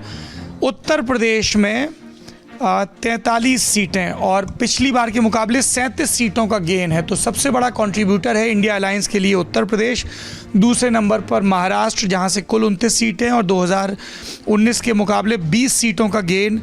राजस्थान में 10 सीटें जीती, 2019 के मुकाबले 9 सीटों का गेन है यहाँ से। अब हालांकि 10 होना चाहिए यहाँ ऑनेस्टली, क्योंकि हनुमान बेनीवाल भी NDA के साथ जीते थे, तो 10 की 10 इस बार इधर स्विच हुई हैं। कर्नाटका में 9 सीटें जीते हैं, 8 का गेन है, पिछली बार सिर्फ एक बेंगलुरु ग्रामीण जीते थे जो इस बार हार गए हैं। बिहार में 9 सीटें जीते और 8 का गेन है, पिछली बार 1 सीट कांग्रेस जीती थी किशनगंज से। तो ओवरऑल देखें अगर सिर्फ इन्हीं 5 राज्यों में तो 37, 20, 57, 9, 66, 8, 74 और 8 82 सीटों का फर्क आया है इनसे। और ये वो प्रदेश हैं जहां से बीजेपी बड़ा गेन हासिल करती थी, तो BJP's loss is directly India's gain. अब इंडिया लीडर्स के अगर हम नेताओं की बात करें जिन्होंने बहुत अच्छी परफॉर्मेंस की है इंडिविजुअली, तो हमने ऐसे 10 नेताओं को आइडेंटिफाई किया है वोटिंग परसेंटेज के हिसाब से, जिसमें पहले नंबर पर हैं अभिषेक बनर्जी। अभिषेक बनर्जी 7 लाख से ज़्यादा वोटों से चुनाव जीते हैं, ये इस लिस्ट में टॉप पर हैं। राहुल गांधी 3.9 लाख से रायबरेली से जीते हैं, दूसरे नंबर पर हैं। ये विक्ट्री मार्जिन देखिए, अभिषेक बनर्जी का विक्ट्री मार्जिन ही 46% से ज़्यादा का है। दूसरे पर राहुल गांधी, तीसरे पर दयानिधि मारन, ये DMK के नेता हैं, चेन्नई सेंट्रल से जीते हैं। मुरसली मारन, अगर आप 90s की पॉलिटिक्स देखते हो या पूरा सन TV वाला जो एम्पायर है, मारन TV वाला एम्पायर, ये उनके परिवार के व्यक्ति हैं, उनके राजनीतिक वारिस हैं दयानिधि मारन। आपको ध्यान होगा कि इन्हीं के अखबार में वो सर्वे छपा था कि आजागिरी ज़्यादा पॉपुलर हैं कि स्टालिन ज़्यादा पॉपुलर हैं, तब वर्चस्व की लड़ाई चल रही थी और उसके बाद करुणानिधि बहुत नाराज़ हुए थे, पर ये इतिहास की बातें हैं। दीपेंद्र हुड्डा रोहतक से जीते 3.5 लाख के मार्जिन से। डिम्पल यादव मैनपुरी 2.2 लाख का मार्जिन। शैलजा सिरसा से 2.7 लाख का मार्जिन। अखिलेश यादव कन्नौज 1.7 लाख का मार्जिन। सुप्रिया सुले बारामती 1.6 लाख का मार्जिन। गौरव गोगोई जोरहाट से जा नहीं है, जा है, जोरहाट 1.4 लाख का मार्जिन। और महुआ मोइत्रा कृष्णानगर से 60,000 के मार्जिन से। ये बड़े लीडर हैं इंडिया गठबंधन के जिन्होंने जीत दर्ज की। इसमें बेहद दिलचस्प है देखना सुप्रिया सुले को, जिन्होंने अपनी ही भाभी सुनेत्रा पवार को हराया। देखना महुआ मोइत्रा को, जिनकी लोकसभा की सांसदी चली गई थी। दिलचस्प है देखना अखिलेश यादव को, जिन्होंने एक अरसे के बाद लोकसभा में वापसी की है। दिलचस्प है देखना कुमारी शैलजा को, जो 10 साल के अंतराल के बाद लोकसभा में लौटी हैं। दिलचस्प है देखना राहुल गांधी को रायबरेली से, क्योंकि ये पहली मर्तबा राहुल गांधी रायबरेली से चुनाव लड़े। सोनिया गांधी अब तक इस सीट का रिप्रेजेंटेशन कर रही थी। अब हम बीजेपी के स्टार्स की तरफ रुख करते हैं कि भारतीय जनता पार्टी के बड़े विनर कौन से रहे हैं। मेरा हाल भी वही हो गया है कि देखिए बाबूजी पत्रकों में कौन सी सीट कहाँ है। बीजेपी के स्टार वाला पत्रक कुलदीप जी ने जी शिवराज सिंह चौहान सूची में पहले नंबर पर हैं। विदिशा सीट से 8.2 लाख के मार्जिन से ये चुनाव जीते हैं, मध्य प्रदेश की सीट। दूसरे नंबर पर हैं अमित शाह, जो गांधीनगर की सीट से चुनाव जीते हैं 7,40,000 वोटों से। तीसरे नंबर पर हैं ज्योतिरादित्य सिंधिया, जो चुनाव जीते हैं गुना की सीट से। ये परंपरागत सीट थी, पिछली बार KP यादव से हार गए थे। 5,40,000 के मार्जिन से ये चुनाव जीते हैं। चौथे नंबर पर पीयूष गोयल हैं, मुंबई नॉर्थ की सीट से चुनाव जीते हैं, पहली बार लोकसभा चुनाव लड़े। 3,60,000 का इनका मार्जिन रहा है। अगला नंबर है किरण रिजिजू का, जो अरुणाचल वेस्ट से चुनाव लड़ते हैं, ईस्ट से तापिर गांव हैं। और इनकी जीत का मार्जिन 1 लाख के लगभग रहा है। इसके बाद अगला नंबर है अनुराग ठाकुर का, हिमाचल प्रदेश के हमीरपुर से लड़ते हैं। इनकी जीत का मार्जिन 1,80,000 का रहा है। इसके बाद अगला नाम है प्रधानमंत्री नरेंद्र मोदी का, जो उत्तर प्रदेश के वाराणसी से चुनाव जीत कर आए हैं। प्रधानमंत्री की जीत का मार्जिन लगभग 1.5 लाख का रहा है। और इसके बाद राजनाथ सिंह, जो यूपी की लखनऊ सीट से जीत कर आए हैं, इनकी जीत का मार्जिन 1,40,000 का रहा है। उसके बाद नाम आता है नितिन गडकरी का, जो महाराष्ट्र की नागपुर सीट से जीत कर आए हैं। इनकी जीत का मार्जिन 1,40,000 का रहा है। अगला नाम है गिरिराज सिंह, बिहार की बेगूसराय सीट से जीत कर आए हैं और इनकी जीत का मार्जिन रहा है 80,000 का। अब मैं आपको वो स्टेट दिखा रहा हूँ जहाँ पे बीजेपी ने क्लीन स्वीप किया या एनडीए ने ऑलमोस्ट क्लीन स्वीप, और फिर वो दिखाऊंगा जहाँ पे इंडिया ने किया। गुजरात 26 सीटें हैं, बीजेपी ने 25 सीटें जीती, सिर्फ एक बनासकांठा की गवाई। मध्य प्रदेश 29 सीटें हैं, 29 की 29 बीजेपी ने जीती। दिल्ली 7 सीटें, 7 की 7 बीजेपी ने जीती। इसी में आप उत्तराखंड और हिमाचल भी जोड़ दें, उत्तराखंड की 5, हिमाचल की 4। आंध्र प्रदेश में 25 सीटें हैं, बीजेपी और उसके सहयोगियों ने, जिसमें मेन सहयोगी टीडीपी है, उसके अलावा पवन कल्याण की जनसेना 21 सीटें जीती इस अलायंस ने, एनडीए ने। छत्तीसगढ़ 11 में 10 सीटें जीती, सिर्फ कोरबा की सीट हारे। और ओडिशा में बीजेपी ने अभूतपूर्व सफलता हासिल की है और 21 में 19 सीटें जीतने में कामयाबी हासिल की है। इंडिया गठबंधन की बात करें तो 2 स्टेट्स हैं जहां पे उनका क्लीन स्वीप या ऑलमोस्ट क्लीन स्वीप है। पहला तमिलनाडु, जहां वो 39 की 39 सीटें जीते, और दूसरी केरला, जहां पे वो 20 में 18 सीटें जीतने में कामयाब रहे हैं। अब मैं अपने साथियों का रुख कर रहा हूं जो मुझे बताएंगे कुछ बेहद दिलचस्प आंकड़े, यंगेस्ट लोकसभा कैंडिडेट्स कौन रहे और भी किस तरह की टैली है। और एक अयोध्या को लेके बड़ी चर्चा है सोशल मीडिया में, और उसकी व्याख्या इस तरीके से की जा रही है कि जैसे ये राम मंदिर बनाने के खिलाफ जनादेश हो, जिससे मैं सहमत नहीं हूँ।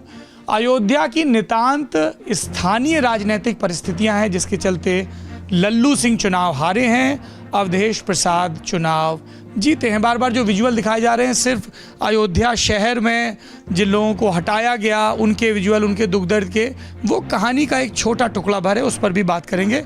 पर पहले सिद्धांत मोहन। मैं सौरभ सब दिखाना चाहता हूं कि बीजेपी कुछ वरिष्ठ नेताओं ने जो एनडीए ब्लॉक की मीटिंग हुई उसके ओवर होने के बाद कुछ टिप्पणियां की हैं और बीजेपी की तरफ से ऑफिशियल स्टेटमेंट भी जारी किया गया है। अमित शाह ने ट्वीट किया है कि congratulations to PM Narendra Modi on being universally elected as leader of NDA. The last 10 year stand out, इधर आ जाओ आलिश, stand out as an era of large scale development welfare under the visionary leadership of Modi ji. The NDA is firmly committed to serving the nation and its people with renewed strength and momentum. यानी पिछले 10 साल एक ऐसा वक्फा रहा है जब देश ने एक बड़े स्तर पे विकास देखा है और तमाम सोसाइटी के तमाम ग्रुपों का विकास देखा है under the visionary leadership Modi ji के नेतृत्व में देखा है। एनडीए अब भाजपा नहीं, वहाँ पे एनडीए आ गया। NDA is formally committed to serving the nation. अब एनडीए देश की सेवा करेगा और उसके लोगों की सेवा करेगा और देश को मजबूती और गति प्रदान करेगा। ये ट्वीट हैं जो जाहिर सी बात है प्रधानमंत्री नरेंद्र मोदी के नेतृत्व को सराह रहे होंगे। सिद्धांत, अ सरप्राइज क्वेश्चन, रेडी? 5 सीटें देश की जहां के चुनाव परिणाम से आप बहुत आश्चर्य में रहे, और एक लीडर जो आपको लगता है we should watch out for in the long run. Banaras का चुनाव नरेंद्र मोदी का जो मार्जिन था इतना कम होना मेरे लिए बहुत आश्चर्यजनक था। वो पहला था। दूसरा चुनाव मेरे लिए बंगाल की कुछ एक सीटें, जैसे एक सीट बताइए। बशीरहाट में ये तो लगता था कि टीएमसी लेकिन मजबूत स्थिति में, लेकिन टीएमसी इतनी बड़ी मार्जिन 3-3.5 लाख की मार्जिन से जीत रही है, वो मार्जिन बहुत बड़ा सरप्राइजिंग था। वहाँ पे बीजेपी की स्ट्रेटजी पे सवाल उठते हैं। यूपी में ही जालौन की सीट पे जिस तरह से फेरबदल हुआ, जालौन में गया था और वहाँ पे जिस तरह से फेरबदल के बाद उस सीट भारतीय जनता पार्टी हारती है और सपा जीतती है, उस सीट का चुनाव, क्योंकि वो मेरी होम कॉन्स्टिट्यूंसी है। जब भानु प्रताप वर्मा का टिकट डिक्लेयर हुआ तब तक पता भी नहीं था कि सामने से कौन आएगा। उनके समर्थकों के बीच चर्चा हो रही थी कि इस बार मार्जिन की लड़ाई है, कि पिछली बार 2-2.5 लाख से 3 लाख से जीते, इस बार कितना बड़ा मार्जिन हो सकता है, क्योंकि भोगनीपुर से राकेश सचान आते हैं, मंत्री हैं, उसके बाद कालपी की सीट से विनोद चतुर्वेदी सपा से जीते थे, वो भाजपा में आ गए राज्यसभा में, मतलब उन्होंने क्रॉस वोटिंग की। और माधोगढ़ की सीट से मूलचंद रंजन हैं, वो भी विधायक भाजपा के हैं। उरई की सीट से गौरी शंकर, वो भी विधायक भाजपा के। गरोठा की सीट भी। तो सब की सब सीटें आप विधानसभा में जीते हो, इसलिए जीत का मार्जिन था। लेकिन नारायण दास अहिरवार आए और in fact if I have to explain the shift of Dalit vote from BSP and BJP to Sapa, तो मैं सिर्फ 2 सीटें चुनूंगा। एक फैज़ाबाद, इनकी ससुराल वाली सीट, और एक मेरे घर वाली सीट। फैज़ाबाद में समाजवादी पार्टी ने बिल्कुल नई चीज़, सामान्य सीटों पर जो सुरक्षित नहीं है सीटें, वहाँ पे दलित प्रत्याशी को लड़ाना। It was a big political plunge. उन्होंने पासी वोटों को ध्यान में रखा, जिसका असर अगल बगल की सीटों पर भी दिखा, चाहे वो अम्बेडकर नगर की सीट हो, चाहे वो इनफैक्ट कैसरगंज और गोंडा भी इतनी स्मूथ नहीं रही। जौनपुर मछली शहर तक, अमेठी रायबरेली तक, कौशाम्बी, पूरी बेल्ट, जो पूरी अवध की बेल्ट ऊपर से नीचे तक आती, जहाँ जहाँ पासी वोट है वहाँ पे असर दिखा। तो एक अवधेश प्रसाद को टिकट देना और दूसरा नारायण दास अहिरवार। जाटो वोट बीएसपी का सबसे कोर वोट है। नारायण दास अहिरवार ने पूरी ज़िंदगी बसपा की राजनीति की थी। बहन जी से नाराज़ होकर जो कई नेता एक करके छिटके, उनमें से एक थे मिशनरी, ये काशीराम के ज़माने के रिक्रूट किए हुए नेता हैं, उनको लेके आना और फिर जाटो वोट को, एक तो पूरा जो संविधान बचाओ आरक्षण बचाओ का नारा, और ये सबसे महत्वपूर्ण है कि बसपा का जो कोर वोट बैंक है वो स्विच हो रहा है।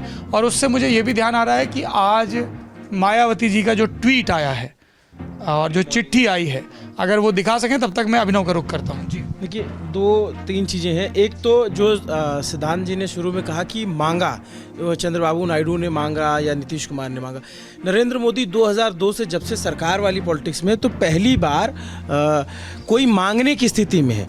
वो अभी तक जो है दे रहे थे खुद से। तो उसका ये नतीजा है कि उनके ये जो इंडिया ब्लॉक्स के फ़ोटोज़ आई, इनके चेहरे पे एकदम से मुस्कान है।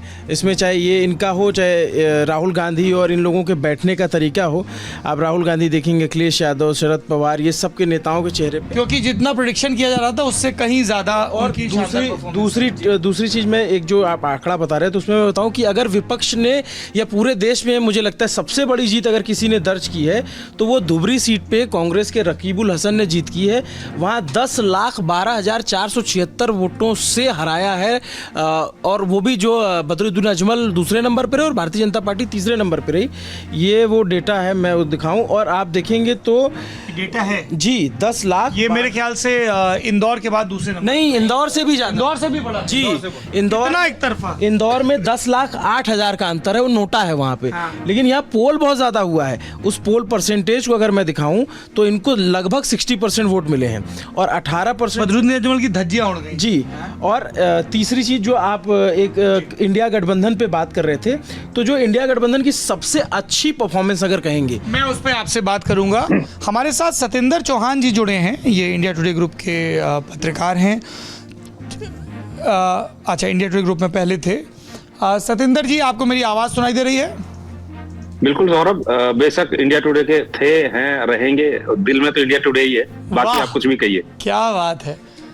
लेकिन तथ्यात्मक रूप से दुरुस्त रहना भी सही है, इसलिए हमारे प्रोड्यूसर साहब ने हमसे कहा कि परिचय दुरुस्त होना चाहिए। वरिष्ठ पत्रकार सतेंद्र चौहान जी, आपसे हम पंजाब में ये जो 2 निर्दलीय जीत कर आए हैं, इनकी पॉलिटिक्स समझना चाहते हैं। पंजाब के बारे में कुछ समझना है तो मैं आपको एक बहुत पहले टेलीविजन पर ऐड आती थी, शायद आपको याद होगी, बखूबी याद होगी, एमपी अजब है जी। लेकिन उस ऐड का जवाब यह है कि एमपी अजब है लेकिन पंजाब बहुत ही गजब है।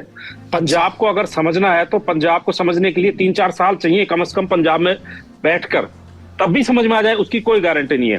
अब आप देखिए पंजाब में दरअसल होता क्या है जी। जब पूरे देश में भारतीय जनता पार्टी की लहर चल रही थी और ये लग रहा था कि अरुण जेटली अगर अमृतसर से चुनाव जीते तो कोई बहुत बड़ा पद हासिल करेंगे, वित्त मंत्री वो रहे, लेकिन आप देखिए कि अरुण जेटली को कैप्टन अमरिंदर सिंह की टक्कर से वहां से करारी शिकस्त दे दी।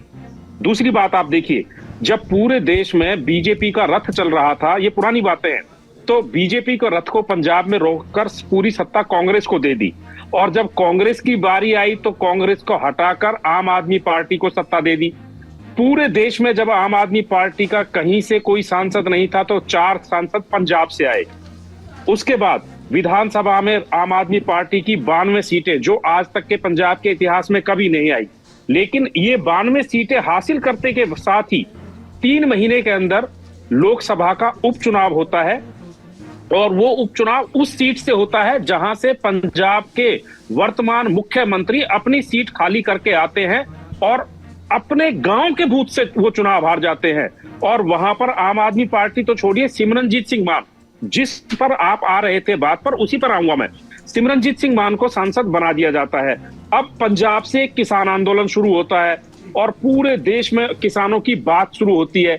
लेकिन वही किसान जब दिल्ली बॉर्डर पर धरना करने के बाद पंजाब में आते हैं और कहते हैं कि पूरा पंजाब हमारा है, अब हम पंजाब में राजनीति शुरू करेंगे और पंजाब से चुनाव लड़ेंगे। दिलचस्प बात यह है कि पंजाब के किसानों के सो कॉल्ड बड़े नेता वो पंजाब विधानसभा चुनाव में अपनी जमानत नहीं बचा पाते हैं। तो पंजाब को समझना थोड़ा सा टेढ़ी कीर है जी। सतेंद्र जी, आप थोड़ा सा खडूर साहिब से चुनाव जीते अमृतपाल सिंह और फरीदकोट से चुनाव जीते सरबजीत खालसा के बारे में भी बता दीजिए। वो उसी पर आ रहा हूं। अब आप देखिए कि पंजाब में दरअसल इकलौता स्टेट है जहां पर धर्म और राजनीति एक साथ चलते हैं, यानी कि पंथ राजनीति, पंथक पॉलिटिक्स इसे कहते हैं। और पंथक पॉलिटिक्स में अब तक सबसे आगे अकाली दल का नाम चलता था कि अकाली दल धर्म से जुड़ा हुआ राजनीतिक दल है, जिसका नाम ही शिरोमणि अकाली दल है। और अकाली दल के साथ साथ पैरेलल SGPC चलती है, शिरोमणि गुरुद्वारा प्रबंधक कमेटी।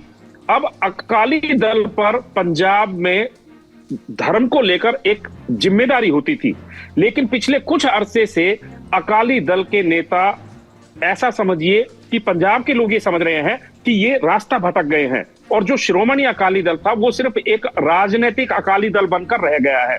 लिहाजा जो पंथक लोग हैं, जो धर्म से जुड़े हुए लोग हैं और राजनीति में भी एक्टिव हैं, उन्होंने अकाली दल को नकार दिया। और अब पिछले 4-5 सालों से बड़ी शोरगर्मी से अमृतपाल की एंट्री होती है और अमृतपाल उस वैक्यूम को, जो कि अकाली दल से जमीन खिसकती जा रही थी, उस जमीन पर कब्जा करने की कोशिश करता है। और एक बार फिर से, लेकिन यहां पर यह कहना, अब इनका मतलब आप समझिए सौरभ क्या निकलता है कि अमृतपाल खालिस्तान की मांग करता था, अमृतपाल अलगाववाद की बात करता था, अमृतपाल पंजाब को तोड़ने की बात करता था और अमृतपाल के पीछे एक भीड़ भी चलती थी। लेकिन जब अमृतपाल को गिरफ्तार करके डिब्रूगढ़ जेल में ले जाया गया, उसके बाद से ना तो पंजाब में किसी ने अमृतपाल की रिहाई की मांग करी, ना किसी तरह की कोई चूपटक हुई, लेकिन अमृतपाल ने चुनाव लड़ा। अब मैं इसको एक चीज इस तरीके से देखता हूं कि ये एक अच्छी बात है कि कम से कम जो लोग खालिस्तान की बात करते थे, जो लोग अलगाववाद की बात करते थे, उन लोगों का यकीन भारत के संविधान में तो आया। अब अगर अमृतपाल सांसद बन गया है, जीत गया है, तो संविधान की कसम खाएगा, संविधान की शपथ लेगा और भारत के कानून में आस्था दिखाएगा। तो ये दो मायने हैं। लेकिन सवाल ये है कि अकाली दल से जो धार्मिक जमीन थी, धार्मिक राजनीतिक जमीन थी, वो खिसकी और उसको कवर करने के लिए जो कट्टर, जैसे कह सकते हैं कि खडूर साहब है, ये एक परंपरागत रूप से खडूर साहब, ये वही सीट है जहां से पहली बार सिमरनजीत सिंह मान, ये पहले तरन तारण का हिस्सा होती थी, जब पहली बार सिमरनजीत सिंह मान सांसद बने थे तो इसी खडूर साहब सीट से बने थे। हालांकि उन्होंने संसद में घुसने से इनकार कर दिया था और उन्होंने कहा था कि मैं संसद में घुसूंगा तो अपनी कृपान साहब, जिसको तलवार कहते हैं, वो साथ में लेकर जाऊंगा। लेकिन जब उन्हें इजाजत नहीं मिली तो उन्होंने संसद की सदस्यता से इस्तीफा दे दिया। लेकिन अब की बार वो दोबारा सांसद बने, उसी संसद में पहुंचे और भारत के कानून में उन्होंने पूरी आस्था जताई। और सबसे दिलचस्प बात यह है कि इसे आप लोकतंत्र की खूबसूरती कहेंगे। जो सिमरनजीत सिंह मान एक खालिस्तान की मांग करता था, उसने सांसद बनने के बाद वो सब किसी तरह की बात कभी नहीं की, बल्कि गुरुद्वारों से ज्यादा उसे हिंदू स्थलों पर, मंदिरों में आरती करते देखा गया, पूजा करते देखा गया। हो सकता है अमृतपाल को भी अकल आ जाए और जो सरबजीत खालसा है वो भी, सरबजीत खालसा हालांकि इतने अलगाववाद से जुड़े नहीं है, उनकी एक पॉलिटिकल फैमिली है, उनके परिवार में पहले भी जो है उनकी माता भी चुनाव लड़ चुकी हैं और ये पहले भी चुनाव लड़ चुके हैं। तो ये एक, इसे मैं खूबसूरती भी मानता हूं कि जो लोग खालिस्तान की बात करते थे, जो लोग अलगाववाद की बात कर रहे थे, वो एक विचारधारा में लौट रहे हैं और भारत कानून व्यवस्था में अपना जो है विश्वास जो है दिखा रहे हैं। बहुत शुक्रिया सतेंद्र चौहान जी। आप निर्दलियों के हवाले से जम्मू कश्मीर और पंजाब की राजनीति के बारे में समझ रहे थे। अब हम राजस्थान का रुख कर रहे हैं। हमारे साथ आनंद चौधरी जी जुड़ रहे हैं, इंडिया टुडे हिंदी में विशेष संवाददाता हैं। आनंद जी, मैं आपकी मैगजीन में, इंडिया टुडे हिंदी मैगजीन में स्टोरी देख रहा था अग्निपथ से जुड़ी हुई, और ये हरियाणा में, उत्तर प्रदेश में, बिहार में, राजस्थान में नाराज़गी की एक बड़ी वजह बताई जा रही है। क्या वजह रही राजस्थान में भारतीय जनता पार्टी जो 2 बार से पूरी की पूरी सीटें जीत रही थी, इस दफ़ा वो इतनी सीटें हार गई? देखिए सर, अपन राजस्थान की अगर बात करते हैं तो पहले मैं कुछ आंकड़ों पे बात करना चाह रहा हूँ। 2019 में जो भाजपा और कांग्रेस का जो अंतर था सीटों का और प्रतिशत का, वो देखिए आप, 27% वोट भाजपा के कांग्रेस से ज्यादा थे 2019 में, सिर्फ 5% का रह गया है अलायंस और कांग्रेस के दोनों को मिला लेते। तो आप ये देखिए कि ये बड़ा जो डिफरेंस था वो नीचे आ गया है। जो राजस्थान में जो मुद्दों की अगर अपन बात कर रहे हैं तो अग्निवीर और बेरोजगारी जो सबसे बड़ा मुद्दा था ही, इसने शेखावाटी की 4 सीटों पर भाजपा को नुकसान पहुंचाया। इसके अलावा आप ये देखिए बाड़मेर में, करौली, धौलपुर, जहां बहुत बड़ी तादाद में लोग सेना में हैं, दौसा में बड़ी तादाद में सेना में है, उन सीटों पर भी नुकसान पहुंचाया। तो अग्निवीर वास्तव में, मैं जब गांव में अभी स्टोरी करने गया था तब मैंने देखा कि हर आदमी, चाहे उसका बच्चा सेना की तैयारी कर रहा है या नहीं कर रहा है, हर आदमी अग्निवीर को लेकर आलोचना कर रहा है और इस सरकार को वो पूरी तरह से, मतलब आप ये देखिए कि बहुत गुस्से में है लोग अग्निवीर को लेकर। 2-3 लोग जो शहीद हुए हैं, उनकी जब डेड बॉडी जब एम्बुलेंस में आई और वहां सामान्य रूप से उनको शहीद का दर्जा नहीं दिया गया और उनका अंतिम संस्कार किया गया, उसको लेकर बड़ी बड़ा गुस्सा है राजस्थान में। अग्निवीर का जो सबसे बड़ा नुकसान हुआ वो ये देखिए कि 5 लाख से 6 लाख लोग राजस्थान में, जो ये शेखावाटी इलाका है, यहाँ सेना भर्ती की तैयारी करते थे बच्चे, अब उनकी संख्या 40,000 रह गई है। तो एक ये बड़ा आंकड़ा था। किसमें से 14 सीटें कांग्रेस ने इस क्षेत्र में जीती थी, वो भी इस अग्निवीर योजना के कारण जीती थी। ठीक है, जो आनंद जी, मैं आपको बीच में रोक रहा हूँ। मेरे सामने राजस्थान की टैली है। This is a very surprising figure, look at it. जब हम राजस्थान की 25 सीटों के नतीजे देख रहे हैं, भाजपा 14 सीटें जीती है, यानी 11 सीटें हारी है। 8 कांग्रेस, 1 CPIM 9, 1 RLTP 10, 1 भारतीय आदिवासी समाज पार्टी। अब मामला ये है कि जब ये 11 सीटें हारे, लेकिन वोटिंग परसेंटेज देखिए, बीजेपी को 49.24% वोट मिला है। ऑलमोस्ट 50% वोट के बावजूद सीटें हारना, ये अब इसकी व्याख्या कैसे की जाए? क्योंकि कांग्रेस 37.9, लगभग 38, CPI 1 सीट पर लड़ी, लगभग 2%, तो ये 38 और 2 40 हो गया, और RLTP को भी लगभग 0.25% वोट मिला। ये बहुत सरप्राइजिंग फिगर है कि 49.24% वोट पाने के बावजूद। अब इसका जवाब मिलता है हमको कंसंट्रेशन में, कि बीजेपी जहां जीती उसमें कई जगह मार्जिन बड़ा रहा, लेकिन कई जगहों पे वो करीबी मुकाबलों में हारी है। तो 50% वोट के बावजूद आप ये देखेंगे, ये नक्शा है राजस्थान का। ये यहाँ बांसवाड़ा की सीट हारे, ये यहाँ बाड़मेर की सीट हारे, उसके अलावा ये पूरी सीटें इधर मारवाड़ की, मेवाड़ की ज़्यादातर जीते हैं। लेकिन अपर राजस्थान देखेंगे और ये जो पूरा भरतपुर का इलाका है, दौसा, सवाई माधोपुर का इलाका, ये सब सीटें हारे हैं, और ये सीकर की सीट हारे हैं, और ये नागौर की सीट। तो पूर्वी राजस्थान और ये उत्तरी राजस्थान में इनको झटका लगा है।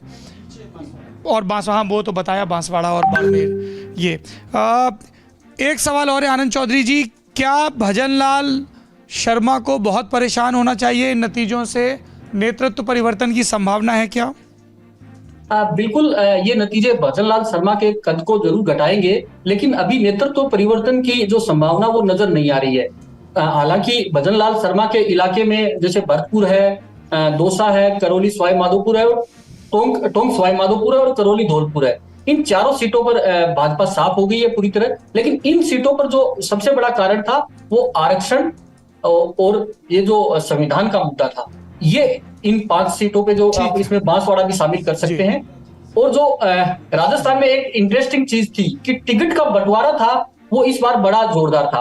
आप ये देखिए कि राहुल कसवा को जिस दिन गोविंद सिंह डोटासरा ने की मेहनत से वो पार्टी में आए, उसी दिन से ये तय हो गया था कि जातिगत एक ध्रुवीकरण की स्थिति हो गई थी, जिसके कारण कांग्रेस ने जाट वोटों का ध्रुवीकरण और सचिन पायलट की सक्रियता, 2 नेताओं का कद बढ़ा है। गोविंद डोटासरा पार्टी के प्रदेश अध्यक्ष और सचिन पायलट पार्टी के राष्ट्रीय महासचिव।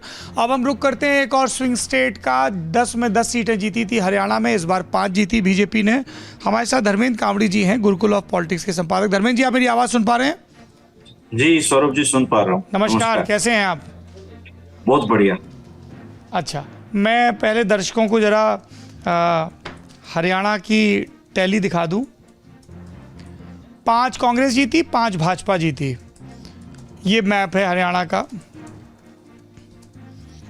बीजेपी जो सीटें जीती है उसमें महेंद्रगढ़ भिवानी की सीट है, उसमें गुड़गांव की सीट है, कुरुक्षेत्र की और करनाल की सीटें हैं, ये देखिए। और ये जो बीच में सारी सीटें हारी हैं, सोनीपत, रोहतक, हिसार, सिरसा, अंबाला, ये छोटा ही नहीं होता है नक्शा। अब जरा वोटिंग परसेंटेज भी दिखा दें। बीजेपी को अभी भी सबसे बड़ी पार्टी है, 46.11% वोट मिला। कांग्रेस ज़्यादा पीछे नहीं है, 43% वोट मिला। टैली दिख रही तुमको कि नहीं? नंबर इधर सामने से आया करो ना, घूम के आओ वहाँ से। हाँ, अब बेटा करीब आओ थोड़ा सा स्क्रीन के। हाँ, 46.11% ये टैली है बीजेपी की, है ना, और ये टैली है कांग्रेस की। दिख रही है? अब हम छू दिया करेंगे हौले से, ठीक है। इसमें कांग्रेस के साथ आम आदमी पार्टी भी थी, उनकी टैली अगर जोड़ दें 3.94%, तो इनकी टैली पहुंच जाती है लगभग 47% पे कांग्रेस। अगर आम आदमी पार्टी का और कांग्रेस का ये अलायंस इंटैक्ट रहता है, और एक महत्वपूर्ण बात ये भी है कि INLD और JJP जो पार्टियां हैं वो प्रासंगिकता से बाहर दिख रही हैं। अभी ये किंग मेकर थी, लेकिन ये मिलके 2-2.5% पे सिमट गई हैं। हालांकि इनसे ज़्यादा वोट बसपा ने पाया है, लेकिन जब राज्य के चुनाव होते हैं, विधानसभा के चुनाव होते हैं, तब स्थिति थोड़ी सी बदल जाती है। धर्मेंद्र जी, कैसे पढ़ा जाए हरियाणा के जनादेश को, बताइए सर। हरियाणा के जनादेश को समझने के लिए सर आप बेहतर जानते हैं रोहतक को और हरियाणा को, क्योंकि आपका इधर आपने खीर चूरमा बहुत खाया है हरियाणा का। तो चुनाव जिताने के लिए तो पूरे देश में चुनाव लड़े जाते हैं, लेकिन हरियाणा एक ऐसी जगह है जहां लोग चुनाव हराने के लिए वोट डाला करते हैं। ये जब रड़क निकालने पे आते हैं तो बहुत बड़े बड़े लोगों की रड़क निकाल देते हैं। तो इस बार ये चुनाव रड़क निकालने का चुनाव था मनोहर लाल जी की। मनोहर लाल जी को जरूर करनाल की जनता ने चुनाव जिताए। जरा बता दीजिए दर्शकों को, ये क्या हरियाणवी मुहावरा है, रड़क निकालना? हम रड़क निकालने के लिए वोट डालते हैं, और रड़क और फड़क निकालते हैं हम इंसान की, और ऐंठ खत्म करना। रड़क निकालना मतलब ऐंठ खत्म करना। हाँ जी। अच्छा जी, बताइए। जिसकी गर्दन में लोग यहाँ पे वोट डालने जाते हैं और पूछते हैं कि आप किसको वोट डालोगे, तो ये कहते हैं जिसकी गर्दन में सरिया, उसका सरिया निकालने के लिए वोट डालने जा रहा हूँ।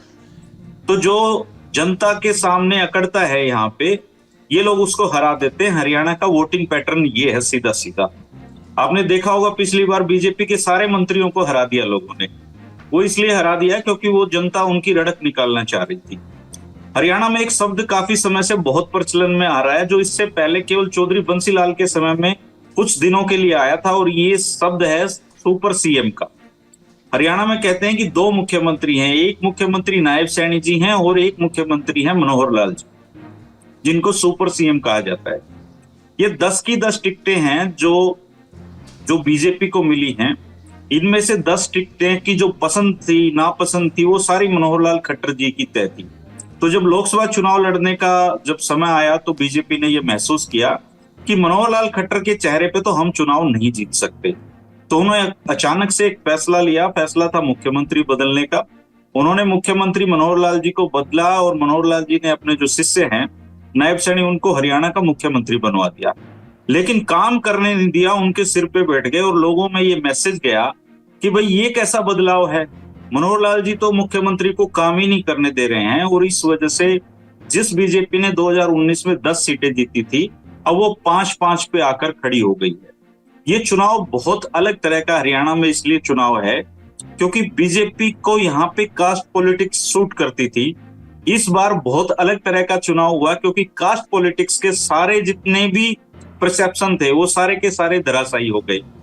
और आप हैरानी की बात देखिए कि अहिरवाल ने वोट दिया जाट कैंडिडेट धर्मवीर सिंह को, और उसी अहिरवाल ने वोट दिया कोसली जिसमें दीपेंद्र हुड्डा, जिसकी वजह से 75,000 वोटों से पिछली बार चुनाव हार गए थे, इस बार वो कोसली से भी चुनाव जीत गए, अहिरवाल ने उनको वोट दे दिया।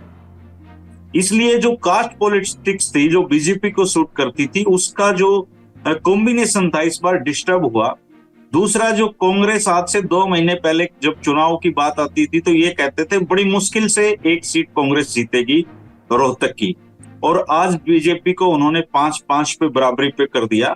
एक तो कैंडिडेट कांग्रेस के ज्यादा अच्छे थे, ज्यादा सुटेबल कैंडिडेट थे। दूसरा, कई जगह पे मनोहर लाल जी ने दूसरे अपने जो संगठन के लोग थे, भारतीय जनता पार्टी के लोग थे, उनको निपटाने के लिए उन्होंने दूसरी लोगों को टिकटें दिलवाई। जैसे सिरसा से उन्होंने अशोक तंवर जी को टिकट दे दी सुनीता दुग्गल को काटकर, वहीं से ये फैसला उनको उल्टा पड़ता चला गया और शैलजा जी भारी मतों से चुनाव जीत गई।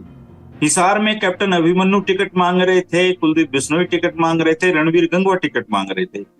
तीनों को ही मनोहर लाल खट्टर जी ने टिकट नहीं लेने दी, और रणजीत चौटाला जी जो निर्दलीय कैंडिडेट थे जो विधायक के तौर पे, उनको टिकट दिला दी, वो भी चुनाव हार गए। अब मोहनलाल बड़ोली जी एक संगठन से लेके आए, लेकिन मोहनलाल बड़ोली जी को सोनीपत से टिकट दिला दी, वहां से सतपाल ब्रह्मचारी जी हरिद्वार से आके उनको चुनाव हरा गए, और जो उनका खुद का विधानसभा हल्का है वहां से हार गए। शैलजा जी का जो पुराना लोकसभा संसदीय क्षेत्र होता था सिरसा अंबाला में वरुण मुलाना जीत गए, क्योंकि वरुण मुलाना हरियाणा विधानसभा के बेस्ट एमएलए चुने जाते हैं, उनकी ग्राउंड पे वर्किंग ज्यादा है। एक तो कैंडिडेट का चयन इस बार कांग्रेस ने अच्छा किया, कैंडिडेट के चयन में मनोहर लाल खट्टर जी चूक गए। दूसरा, उन्होंने इस बार कहते हैं कि उनकी जो जुबान है इस बार थोड़ी और कड़वी हो चली थी। हिसार में जाके चौधरी भजनलाल जी को वो भ्रष्ट मुख्यमंत्री बताकर आ गए। वो जहां भी जाते थे उन्होंने वोट तोड़ने का काम किया, और जो अंडर जिसको एक कहते हैं लोगों के बीच में जो नाराजगी थी वो मनोहर लाल जी को सबक सिखाने की नाराजगी थी। लोग चाहते थे कि मनोहर लाल जी को सबक सिखाया जाए, और मनोहर लाल जी स्टार कैंपेनर बन गए बिना पार्टी की किसी प्रकार की अप्रूवल के।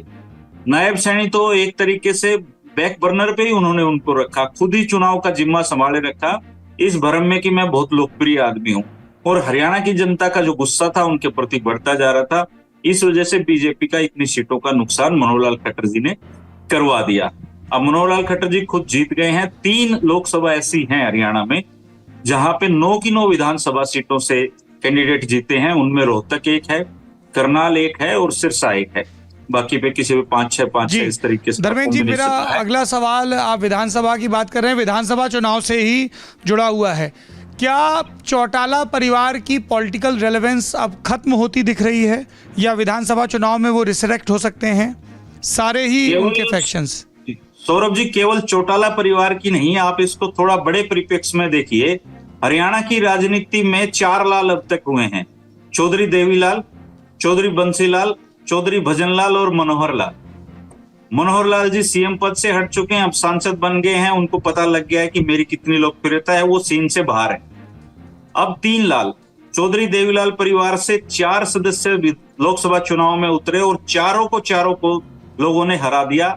हिसार में तो एक नारा चल रहा था, 1 बटन दबाओ और 3 चौटाला मुकाओ। तीनों कैंडिडेट वहां से हार गए। अभय चौटाला कुरुक्षेत्र से आ गए। देवीलाल परिवार के प्रति जो ट्रस्ट लोगों में था वो दुष्यंत चौटाला की वजह से दरक चुका है, उनकी रिलेवेंसी खत्म हो चुकी है। सबसे बुरे दौर में देवीलाल परिवार आज के दिन दुष्यंत चौटाला जी की गलतियों की वजह से आकर खड़ा हो गया है। जो उन्होंने अपना कोर वोट बैंक के सेंटीमेंट के साथ खिलाफ जाके जो गठबंधन किया था हरियाणा में, उसके परिणाम उनको लंबे समय तक भोगने पड़ेंगे, और इसका खामियाजा उनके परिवार के बाकी लोगों को भी हो रहा है। अब बात करें भजनलाल परिवार की, भजनलाल परिवार टिकट मांग रहा था, उनको टिकट नहीं मिली। और आप हैरान होंगे, आदमपुर हल्का जिसमें चौधरी भजनलाल का परिवार कभी चुनाव नहीं हारा, उसमें लोकसभा चुनाव में आदमपुर हल्के से कांग्रेस का कैंडिडेट चुनाव जीत गया है। आने वाले समय में जो कुलदीप बिश्नोई के बेटे हैं भव्य बिश्नोई, उनका ये सीट निकालना बहुत मुश्किल काम होता जा रहा है। तो भजनलाल परिवार भी राजनीतिक हाशिए पे हरियाणा में धकेल दिया गया है। अब बात करते हैं चौधरी बंसीलाल परिवार में। किरण चौधरी जी अपनी बेटी श्रुति के लिए टिकट मांग रही थी, जो चौधरी बंसीलाल जी की पोती हैं, उनको वहां से टिकट नहीं मिली। और सबसे बुरी स्थिति ये रही कि भारतीय जनता पार्टी का कैंडिडेट और चौधरी बंसीलाल परिवार के सबसे ध्रुव विरोधी माने जाने वाले धर्मवीर सिंह तोसाम से चुनाव जीत गए हैं। और किरण चौधरी जी ने अपने कैंडिडेट की खुलकर मुखालफत की कांग्रेस पार्टी के, और ये चीजें कांग्रेस पार्टी में ऊपर तक गई हुई हैं। तो आने वाले समय में ऐसे कयास लगाए जा रहे हैं कि उनकी टिकट भी तोसाम से कट सकती है। तो चौधरी बंसीलाल परिवार हो, चौधरी भजनलाल परिवार हो या चौधरी देवीलाल परिवार हो, हरियाणा में परिवारों का ये जो युग है अब शायद खत्म होने की कगार पे पहुंच गया। बस एक अपवाद अभी हुड्डा परिवार लग रहा है। ये ताजा हैं, हालांकि राजनीति में ये उस वक्त से हैं। भूपेंद्र हुड्डा जी के चौधरी मातुराम जी भी तो रहे हैं संविधान सभा में। बहरहाल धर्मेंद्र जी, आपसे बात करना बड़ा दिलचस्प है और मैं उम्मीद करता हूं कि नेता नगरी के प्रोड्यूसर गौरव ताम्रकार जी आपको इस बार के नेता नगरी में और भविष्य में भी जरूर आमंत्रित करें, ताकि आपकी इस विश्लेषण से हम आगे भी लाभान्वित होते रहें। एक महत्वपूर्ण सूचना है, एक सूचना तो मैं आपको लगातार दे रहा हूं देश को नई सरकार के गठन से जुड़ी गतिविधियों के बारे में। 4 जून को सिर्फ एक नतीजा लोकतंत्र का नहीं आया, नीट का रिजल्ट भी आया है और पूरे देश से इसकी शिकायतें आ रही हैं। आई रिपीट, नीट का रिजल्ट आया और इसको लेके देश भर से शिकायतें आ रही, इसलिए फौरी तौर पे मैं पॉलिटिकल डिस्कशन रोक रहा हूं, हालांकि कुछ अपडेट बाकी हैं। और ये नीट के रिजल्ट को लेके क्या शिकायतें हैं ये समझने के लिए मैं रुक कर रहा हूं कोटा का। एनवी सर बहुत मशहूर हैं वहाँ पे और वो हमें बताएंगे कि नीट के रिज़ल्ट को लेके किस तरह की शिकायतें आ रही हैं। देश भर से हमें ईमेल भी आ रहे हैं। यदि आपकी कोई शिकायत है rangroot@lallantop.com, कुलदीप जी इसको स्क्रीन पर भी दिखाएं, इस ईमेल आईडी को rangroot@lallantop.com। ये आपको जो नीचे पट्टी दिख रही है, पीली पट्टी, उस पर हमारा ईमेल है। अगर नीट रिजल्ट से जुड़ी आपकी शिकायतें, आपके अनुभव हैं तो आप ये हमें मेल ज़रूर करें। एनवी सर, आप मेरी आवाज़ सुन पा रहे हैं? बिल्कुल सुन पा रहा हूँ सर, आशा करता हूं आप मेरी सुन पा रहे होंगे। जी बिल्कुल, नमस्कार, कैसे हैं आप? बहुत बढ़िया सर। सौरभ जी आप कैसे हैं? बताइए। मैं ठीक हूँ सर। नीट रिजल्ट को लेके क्या शिकायतें हैं? सर सर्वप्रथम मैं आपको बहुत बहुत धन्यवाद देता हूं कि चुनाव की सरगर्मी में भी आपने नीट को प्राथमिकता दी, क्योंकि डॉक्टर हमारे देश के भविष्य हैं।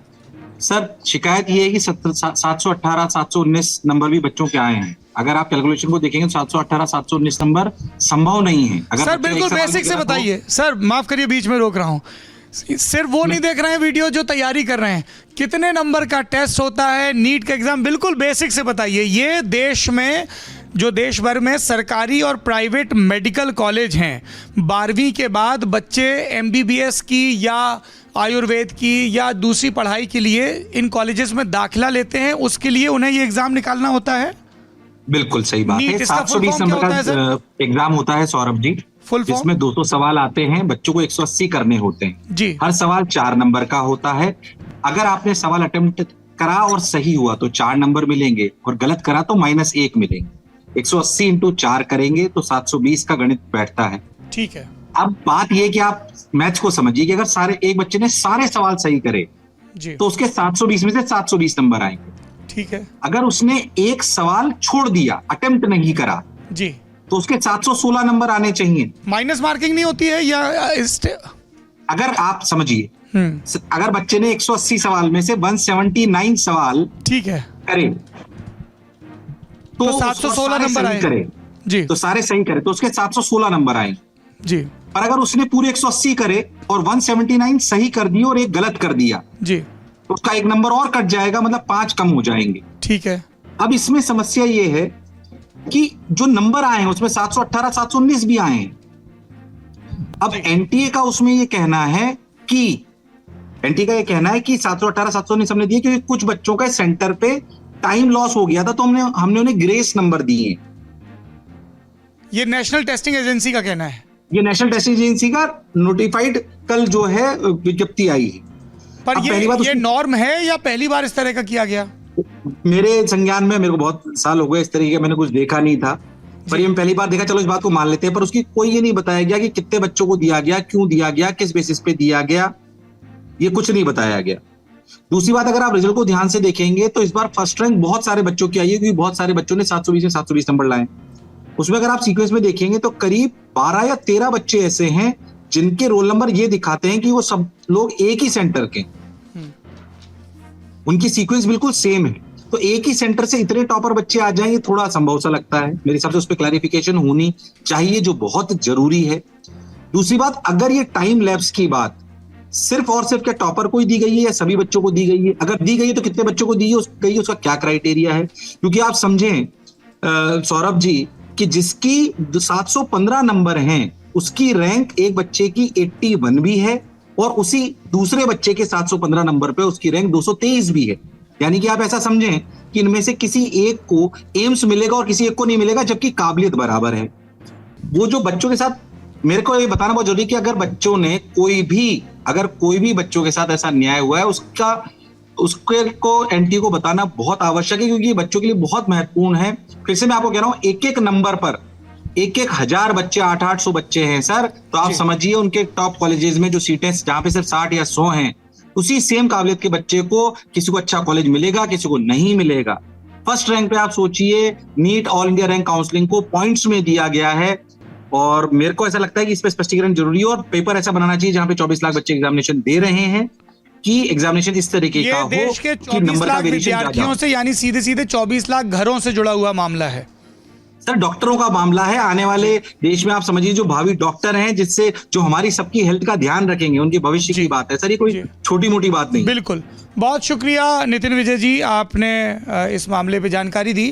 पर पक्ष दो होते हैं, एक पक्ष विद्यार्थियों का है, शिक्षकों का है, एक पक्ष नेशनल टेस्टिंग एजेंसी का भी होगा। प्रशांत है हमारे साथी, प्रशांत सिंह, ये जो लल्लन टॉप पे एग्ज़ाम भर्तियों से जुड़ा हमारा प्रकल्प है रंगरूट, उसके कर्ता धर्ता हैं। एनटीए नेशनल टेस्टिंग एजेंसी का क्या रिस्पॉन्स आया है? एनटीए ने कल ये बोला कि उनके पास कई केसेस ऐसे आए थे, वो भी कोर्ट में क्योंकि केसेस गए थे, तो उनको वहाँ से भी पता लगा, और स्टूडेंट्स ने भी डायरेक्टली कई मेल किए। तो उन्होंने बताया कि जो 5 मई को एग्ज़ाम हुआ था, उसमें क्या हुआ था, कई कैंडिडेट का टाइम लॉस हुआ था सेंटर्स पे, तो उसको कंपनसेट करने के लिए उन्होंने ग्रेस मार्क्स दिए, और वो ग्रेस मार्क दिए गए ऑनरेबल सुप्रीम कोर्ट का एक 13 जून 2018 का डिसीजन था। उसमें जो फॉर्मूला अडॉप्ट किया गया था, उसको लेकर उन्होंने वो फॉर्मूले पे ये वो उन्होंने मेल पे भी किया है, ये एक्स पे। हाँ, National Testing Agency attention, NEET UG 2024 candidates results are now live, और फिर उस पर उन्होंने लिखा है कि NEET received NTA received few representations and court cases candidates के नीट के कंसर्न कि हमें वक्त नहीं मिला एग्जाम देते समय, खासतौर पे 5 मई के दिन।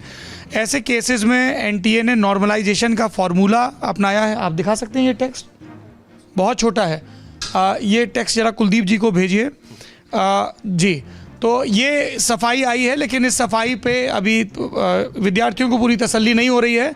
नीट पे हमारी प्रस्तुति यहाँ रुकती है। अब रुक करते हैं कांग्रेस के राष्ट्रीय अध्यक्ष मल्लिकार्जुन खड़गे का, जो संबोधित कर रहे हैं प्रेस को। आज के पॉलिटिकल सिचुएशन पे और आज की जो परिस्थिति है उस पर बहुत से सजेशन आए, चर्चा हो गई, और ये निष्कर्ष आखिरी में ये निकला कि हम सब मिलके एक ही वॉइस में ये कहना चाहिए जो मैं आपको पढ़ के बताऊंगा। The constituents of India bloc thank the people of India for the overwhelming support received by our allies. The people's mandate has given befitting reply to the BJP and their politics of hate, corruption and deprivation. This is a mandate in defense of the Constitution of India and against price rise, unemployment and crony capitalism, and also to save democracy. The India bloc will continue to fight against the fascist rule of the BJP led by Modi.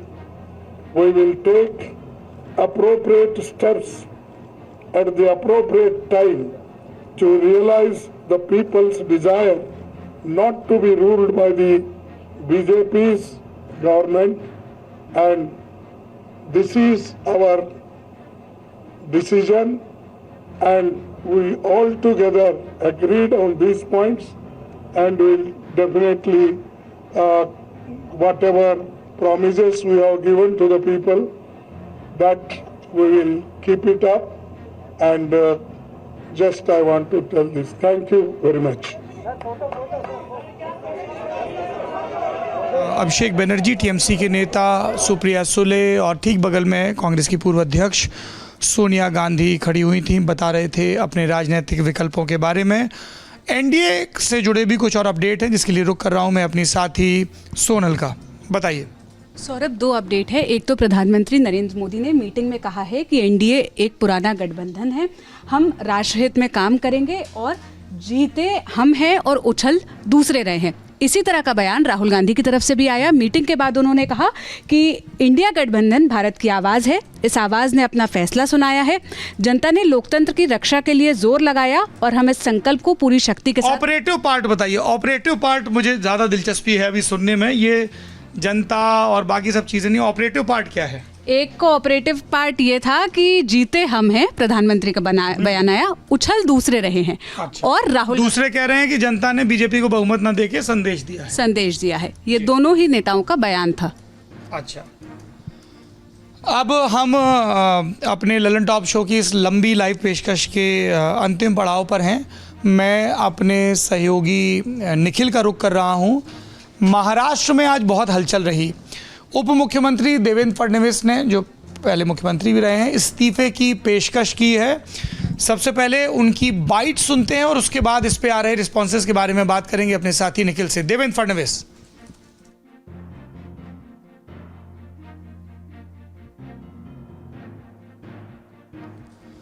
कुछ तकनीकी खामी है। निखिल जी बताइए, देवेंद्र फडणवीस ने क्या बोला आज? Sir, आज जब देवेंद्र फडणवीस प्रेस के सामने आए तब उन्होंने कहा कि मैं इस हार की जिम्मेदारी लेता हूं, और उन्होंने कहा कि क्योंकि ये जिम्मेदारी मेरी है तो मेरा ये निवेदन रहेगा जो पार्टी का नेतृत्व है उससे कि मुझे जो अपनी मिनिस्ट्रियल रिस्पॉन्सिबिलिटीज़ हैं मुझे इस मंत्री पद से मुक्त कर दिया जाए, ताकि जो आने वाले विधानसभा चुनाव हैं उसमें मैं पूरा मन लगा के मेहनत करूं और इस नतीजे को बदलूं।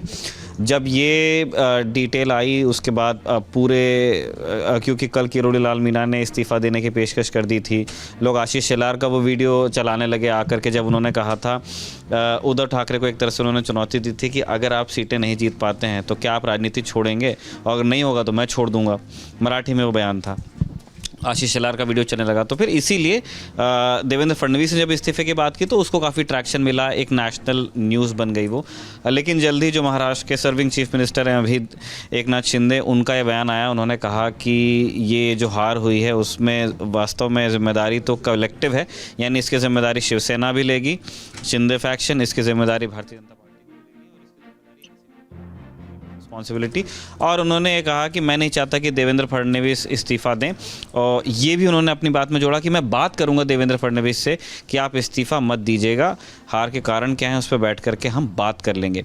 संजय राउत, जो दूसरा फैक्शन है शिवसेना का, उद्धव बालासाहब ठाकरे, उनका भी बयान आया। उन्होंने जो उनका चिरपरिचित अंदाज़ है उसमें चुटकियाँ भी लीं, और उसके बाद में ये कहा, उन्होंने 2 चीज़ें बताई। जानकारी ये आई थी कि आज जो इंडिया ब्लॉक की बैठक होनी है उसके लिए उद्धव ठाकरे नहीं आ रहे हैं, और जब ये एक डिटेल आगे निकल आई तो फिर लोगों ने पूछा कि भाई क्यों नहीं आ रहे हैं। फिर मालूम चला कि संजय राउत खुद आएंगे, उनके साथ में आनंद गीते आएंगे और अनिल देसाई आएंगे, ये 3 बड़े लीडर्स यहाँ पे आएंगे।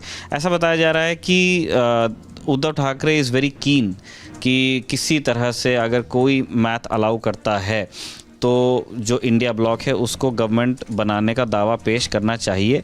ऐसी भी सूचना है कि वो उसी सूरत में दिल्ली आएंगे जब ऐसी किसी संभावना पर गंभीरता से बात होगी। लेकिन अभी मैं टीवी चैनल देख रहा था, आज तक की रिपोर्टर है मौसमी सिंह, वो साफ कह रही थी कि इंडिया अलायंस ने कह दिया है कि हम सही समय बीजेपी को हराएंगे, अभी हम सरकार बनाने का कोई दावा नहीं है।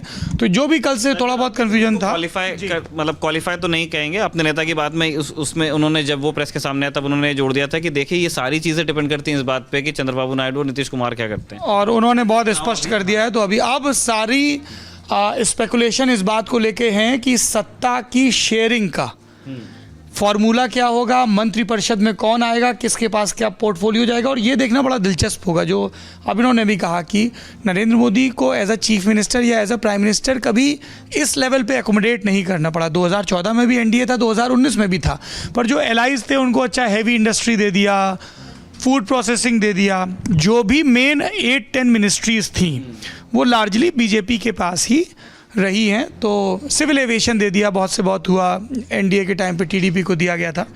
ये एक इंटरेस्टिंग चीज़ है। एक सीट को लेके बड़ी गरारी रात तक फंसी रही, वो भी बता दीजिए। आप संजय राउत की बात कर रहे थे, वहाँ भी ये मुंबई नॉर्थ वेस्ट की सीट है और वहाँ से गजानन कीर्तिकर एक बड़े लीडर हैं शिवसेना के, वो 2 बार से सांसद थे और वो बहुत सीनियर लीडर हैं, वो कई बार एमएलए भी रहे हैं। और मनोहर जोशी की जो सरकार थी उसके अंदर वो मंत्री भी थे, तो वो मतलब उतना पुराना वो लेगेसी है। तो उनके बेटे हैं अमोल कीर्तिकर, उनको इस बार शिवसेना ने, उन्होंने अपनी लॉयल्टी नहीं स्विच की थी, तो उनको उद्धव बाला साहब ठाकरे की तरफ से टिकट आया था और उन्होंने चुनाव लड़ा और उनके तरफ सामने से थे रविंद्र वाइकर। जी हाँ, रविंद्र वाइकर, ये जोगेश्वरी से एमएलए हैं। तो काउंटिंग हुई और काउंटिंग जब ख़त्म हुई तो 600 कुछ मतों से 681 मतों से अमोल कीर्तिकर को विजय बताया गया। अब क्योंकि उनके फादर बताया गया, मतलब ये फ्लैश हुआ, मीडिया में बात आई कि वो जीत गए, उनको मतलब एजेंट्स के थ्रू भी यही सूचना मिली, मतलब डिक्लेयर यही जो अनाउंसमेंट सौरभ भोपू में होता है लाउड स्पीकर पे, तो उसमें यही था। तो वो अपने समर्थकों को लेकर के वहाँ ढोल नगाड़ा बजने लगा, वो प्रेस को एड्रेस करने चले गए वहाँ पे। और शुरू में किसी ने कोई बहुत विनिंग सर्टिफिकेट लिए बिना, सर्टिफिकेट शायद नहीं लिया होगा, तो उन्होंने, अब वो प्रेस से बात करने गए थे पहले। अब शुरू में किसी ने इसलिए क्वेश्चन नहीं किया क्योंकि भाई उनके पिता ही 2 बार से थे, ये मान के चला जा रहा था कि एक तरह से पारंपरिक सीट है तो ये जीते होंगे।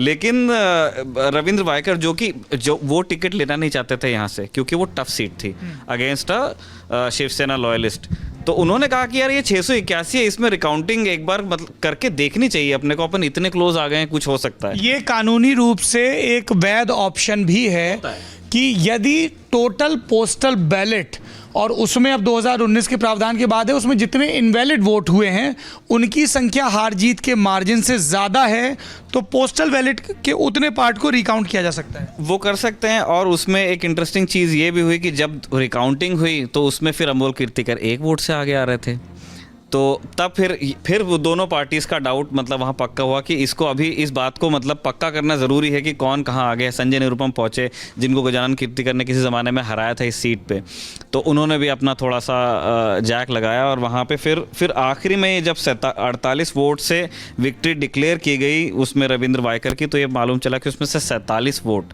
सौरभ पोस्टल बैलेट के ही थे। तो सब लोग मंद संयोग है कि प्रयोग है, उसको अलग उद्धव ठाकरे से इस बारे में पूछा गया था कि आपको क्या लगता है मुंबई नॉर्थ वेस्ट में क्या हुआ है, क्योंकि वो तो आपकी एक तरह से निकलनी चाहिए थी सीट, इतने क्लोज कॉन्टेस्ट में हार गए। तो उन्होंने बहुत क्लियर तो जवाब नहीं दिया, उन्होंने कहा कि मैंने देख लिया था वहाँ पे जिस दिन वोटिंग हुई थी उस दिन से गड़बड़ चल रहा है, और उन्होंने कहा कि वो तो इसी के साथ इस मैटर को रेस करने वाले हैं। लेकिन जैसा आपने बताया कि वो रूल्स ही अब चेंज हो गए हैं। नहीं, पर रूल है, लेकिन अंदर कितने पोस्टल बैलेट रहे, क्या ईवीएम फिर से काउंटिंग हुई, वो पिटीशन तब दाखिल करेंगे तब पता चलेगा, उसमें आएगा। चलिए, बहुत शुक्रिया। सबसे आखिरी के लिए हमने बचा के रखा है अपने होम स्टेट को, नाम है उत्तर प्रदेश, सीटें हैं 80। उत्तर प्रदेश का क्या हाल होता है? उत्तर प्रदेश ये तय करता है कि दिल्ली में कौन सबसे बड़ी मुस्कान लेके बैठेगा, और उत्तर प्रदेश में सपा ने 37 सीटें जीती हैं। दिखाओ भैया, वहाँ कहाँ देख रहे हो? भाजपा ने 33, कांग्रेस ने 6, 37 और 6 43, और इसमें आज़ाद समाज पार्टी की भी जोड़ दें चीज़ें तो 44। भाजपा की 33, 2 आरएलडी 35 और 1 अपना दल तो 36। अब ये जो आंकड़ा आया है और ये जो पोलिंग परसेंटेज फाइनल आया है, जिसमें बीजेपी 41.37 है, अगर इसमें हम बीजेपी के साथ अपना दल और इन सबको भी जोड़ते हैं तो ये नंबर 44 के लगभग पहुंचता है। अपना दल का 1% ही है तो ये 42 समथिंग, पर बसपा 10 के नीचे आ गई। इसकी अब तक की सबसे ख़राब परफॉर्मेंस है। 2014 में 0 आई थी बीएसपी की सीट, पर तब नंबर ऑफ वोट बहुत ज़्यादा थे, 20% से ऊपर थी टैली। सपा 33.59 है और सपा में अगर हम कांग्रेस को जोड़ दें 9.46, तो उसके बाद ये आंकड़ा बढ़ जाता है उनका। सपा ये लाल वाला और कांग्रेस ये वाला, ये देखिए ये दो जो है, इन दोनों ने मिलके ये चैलेंज पेश किया। अब थोड़ा इसके और निहितार्थ क्या हैं ये समझने के लिए मैं रुक कर रहा हूँ इंडियन एक्सप्रेस से जुड़े वरिष्ठ पत्रकार, जिनकी हाल ही में उत्तर प्रदेश के मुख्यमंत्रियों पर रूपा पब्लिकेशन से किताब भी आई, जिस पे हम जल्द किताब वाला भी करेंगे, ऐसे श्यामलाल यादव जी। श्यामलाल जी, आप मेरी आवाज़ सुन पा रहे हैं? नमस्कार। नमस्कार सर, आप मेरी आवाज़ सुन पा रहे हैं? मुझे आपकी आवाज़ बहुत धीमी आ रही है, लेकिन मेरी आवाज़ आ रही है ना? जी, आपकी आवाज़ बिल्कुल ठीक आ रही है। अभी मेरे साथी आपका थोड़ा फ्रेम ठीक नहीं आ रहा है, ज़रा उस पर कुलदीप जी काम करें। तब तक ये मैं एक बार टैली और दिखा देता हूँ। नक्शे में आप देखिए, ये उत्तर प्रदेश का नक्शा है। सहारनपुर पहली सीट जो कांग्रेस ने जीती, इमरान मसूद आखिरकार लोकसभा पहुंचने में कामयाब हो गए हैं। ये राशिद मसूद का परिवार है, हैं? राशिद मसूद केंद्र में मंत्री रहे हैं, कद्दावर नेता रहे हैं कांग्रेस के। उसके बाद ये जो दो आपको हरी सीटें दिख रही हैं, ये एक तो कैराना की सीट है और एक मुजफ्फरनगर की सीट है। जी। हरी वाली, अच्छा बागपत और बिजनौर, अच्छा ये है। और अच्छा सपा की तो लाल हैं सीटें, तो ये कैराना और मुजफ्फरनगर ये सीटें हैं, ये दोनों जी। है ना। और ये दोनों हैं आरएलडी की, बागपत और बिजनौर। दो लड़े थे, दोनों जीत गए वो। ये एक जो ब्राउन सी सीट है, ये नगीना की सीट है, आज़ाद समाज पार्टी की। इसके बाद आप देखेंगे पश्चिमी यूपी में जो निचला हिस्सा है, यहाँ सब में भारतीय जनता पार्टी लगातार जीती है। मार्जिन बहुत घटा है, लेकिन चाहे बुलंदशहर की सीट हो, गाज़ियाबाद की सीट हो, नोएडा की सीट हो, आगरा की, अलीगढ़ की, हाथरस की और फतेहपुर सीकरी तक, ये पूरी जीत का मार्जिन रहा। अब इसके पैरेलल ये देखिए बेल्ट चल रही है, मुरादाबाद से ये पूरी बेल्ट शुरू हो रही है, मुरादाबाद और उसके आसपास के इलाके, बदायूं का इलाका, नीचे फिरोज़ाबाद का इलाका और फिर मैनपुरी का इलाका, उसके बाद कन्नौज से लगा हुआ इटावा, उरई जालौन का इलाका, हमीरपुर का इलाका, ये बांदा का इलाका, उसके बाद कौशाम्बी, प्रतापगढ़। ये देखिए पूरी कंटिन्यूटी में रेड बेल्ट चल रही है ये यहाँ से। और उसके बाद ये पूर्वांचल का इलाका शुरू होता है, जहाँ पे सब तरफ आपको लाल रंग दिख रहा है। बीच में भाजपा का अपवाद है, एक तो वाराणसी की सीट, वाराणसी के अगल बगल भदोई और फूलपुर में बड़ा क्लोज मार्जिन रहा, 4-4.5 हज़ार वोटों का। प्रवीण पटेल जो है हमारे यहाँ के सांसद, मैं उसी लोकसभा से हूँ, वो किस्मत के बहुत धनी आदमी हैं। पिछला चुनाव विधानसभा का भी वो 3-4 हज़ार के अल्ले पल्ले जीते और सांसदी भी वो 3-4 हज़ार के अल्ले पल्ले ही जीते। और ऐसी कई सारी सीटें रही जहाँ पे बहुत क्लोज कॉन्टेस्ट हो गया। में भी कई लोगों ने कहा कि अगर ललतेशपति त्रिपाठी तृणमूल कांग्रेस के सिंबल के बजाय भाजपा, सपा या कांग्रेस के सिंबल पर लड़े होते तो सिंबल बड़ा नया था ना, उनको बताना पड़ रहा था, 2 डाली 6 पत्ती, 2 डाली फूल पत्ती। जी वो जो है जी, उत्तर प्रदेश का बदलता नक्शा भी दिखाएंगे आपको, लेकिन ये देखिए। और यहाँ पे वापस थोड़ा सा बीजेपी ने गेन किया, लेकिन फैज़ाबाद और उसके आसपास फिर। और ये कांग्रेस की सीटें नज़र आ रही हैं, अमेठी, रायबरेली, सीतापुर और बाराबंकी। ये कंटिन्यूटी में तरुण पुनिया, राकेश राठौर, केएल शर्मा और राहुल गांधी। तो ये 4 की बेल्ट आपको यहाँ पे दिख रही है। जी, सबसे ऊपर सीतापुर ही होगा ना, फैज़ाबाद के बगल में लखनऊ से आगे बढ़ेंगे तो जी। और बाराबंकी उससे सटी हुई सीट, ये पूरा अवध का वो इलाका है। श्यामलाल यादव जी हमारे साथ हैं, कुलदीप जी। अच्छा, फुल फ्रेम ज़रा देखिए, उत्तर प्रदेश का नक्शा किस तरह से बदला साल दर साल। 2019 से 2024 के बीच किस तरह से भाजपा ने कई सीटें सपा के हाथों गंवाई हैं। 2014 के बाद 2019 के चुनाव में 64 सीटें जीती थी एनडीए गठबंधन ने, 10 बसपा और 5 पर सपा जीती थी और 1 कांग्रेस के हाथों आई थी। ये अब तक के आंकड़े हैं। आखिरी में क्या है, आखिरी में इंडिया अलायंस का ये कहना कि अभी हम विपक्ष में बैठेंगे, नैतिक जीत की बात। एनडीए का ये कहना हम सरकार बनाने जा रहे हैं, उनके पास बहुमत है। और आखिरी में है अहमद फराज का एक शेर, दिल को तेरी चाहत पे भरोसा बहुत है और तुझसे बिछड़ जाने का डर भी नहीं जाता। अब यही हाल रहने वाला है, चेक्स एंड बैलेंसेस रहने वाले हैं, इन सब पर हमारी नज़र बनी रहेगी। आपने ललन टॉप शो अब तक देखा, आपका बहुत बहुत शुक्रिया। कल एक बार फिर आपकी सेवा में प्रस्तुत होंगे, बने रहिए ललन टॉप के साथ।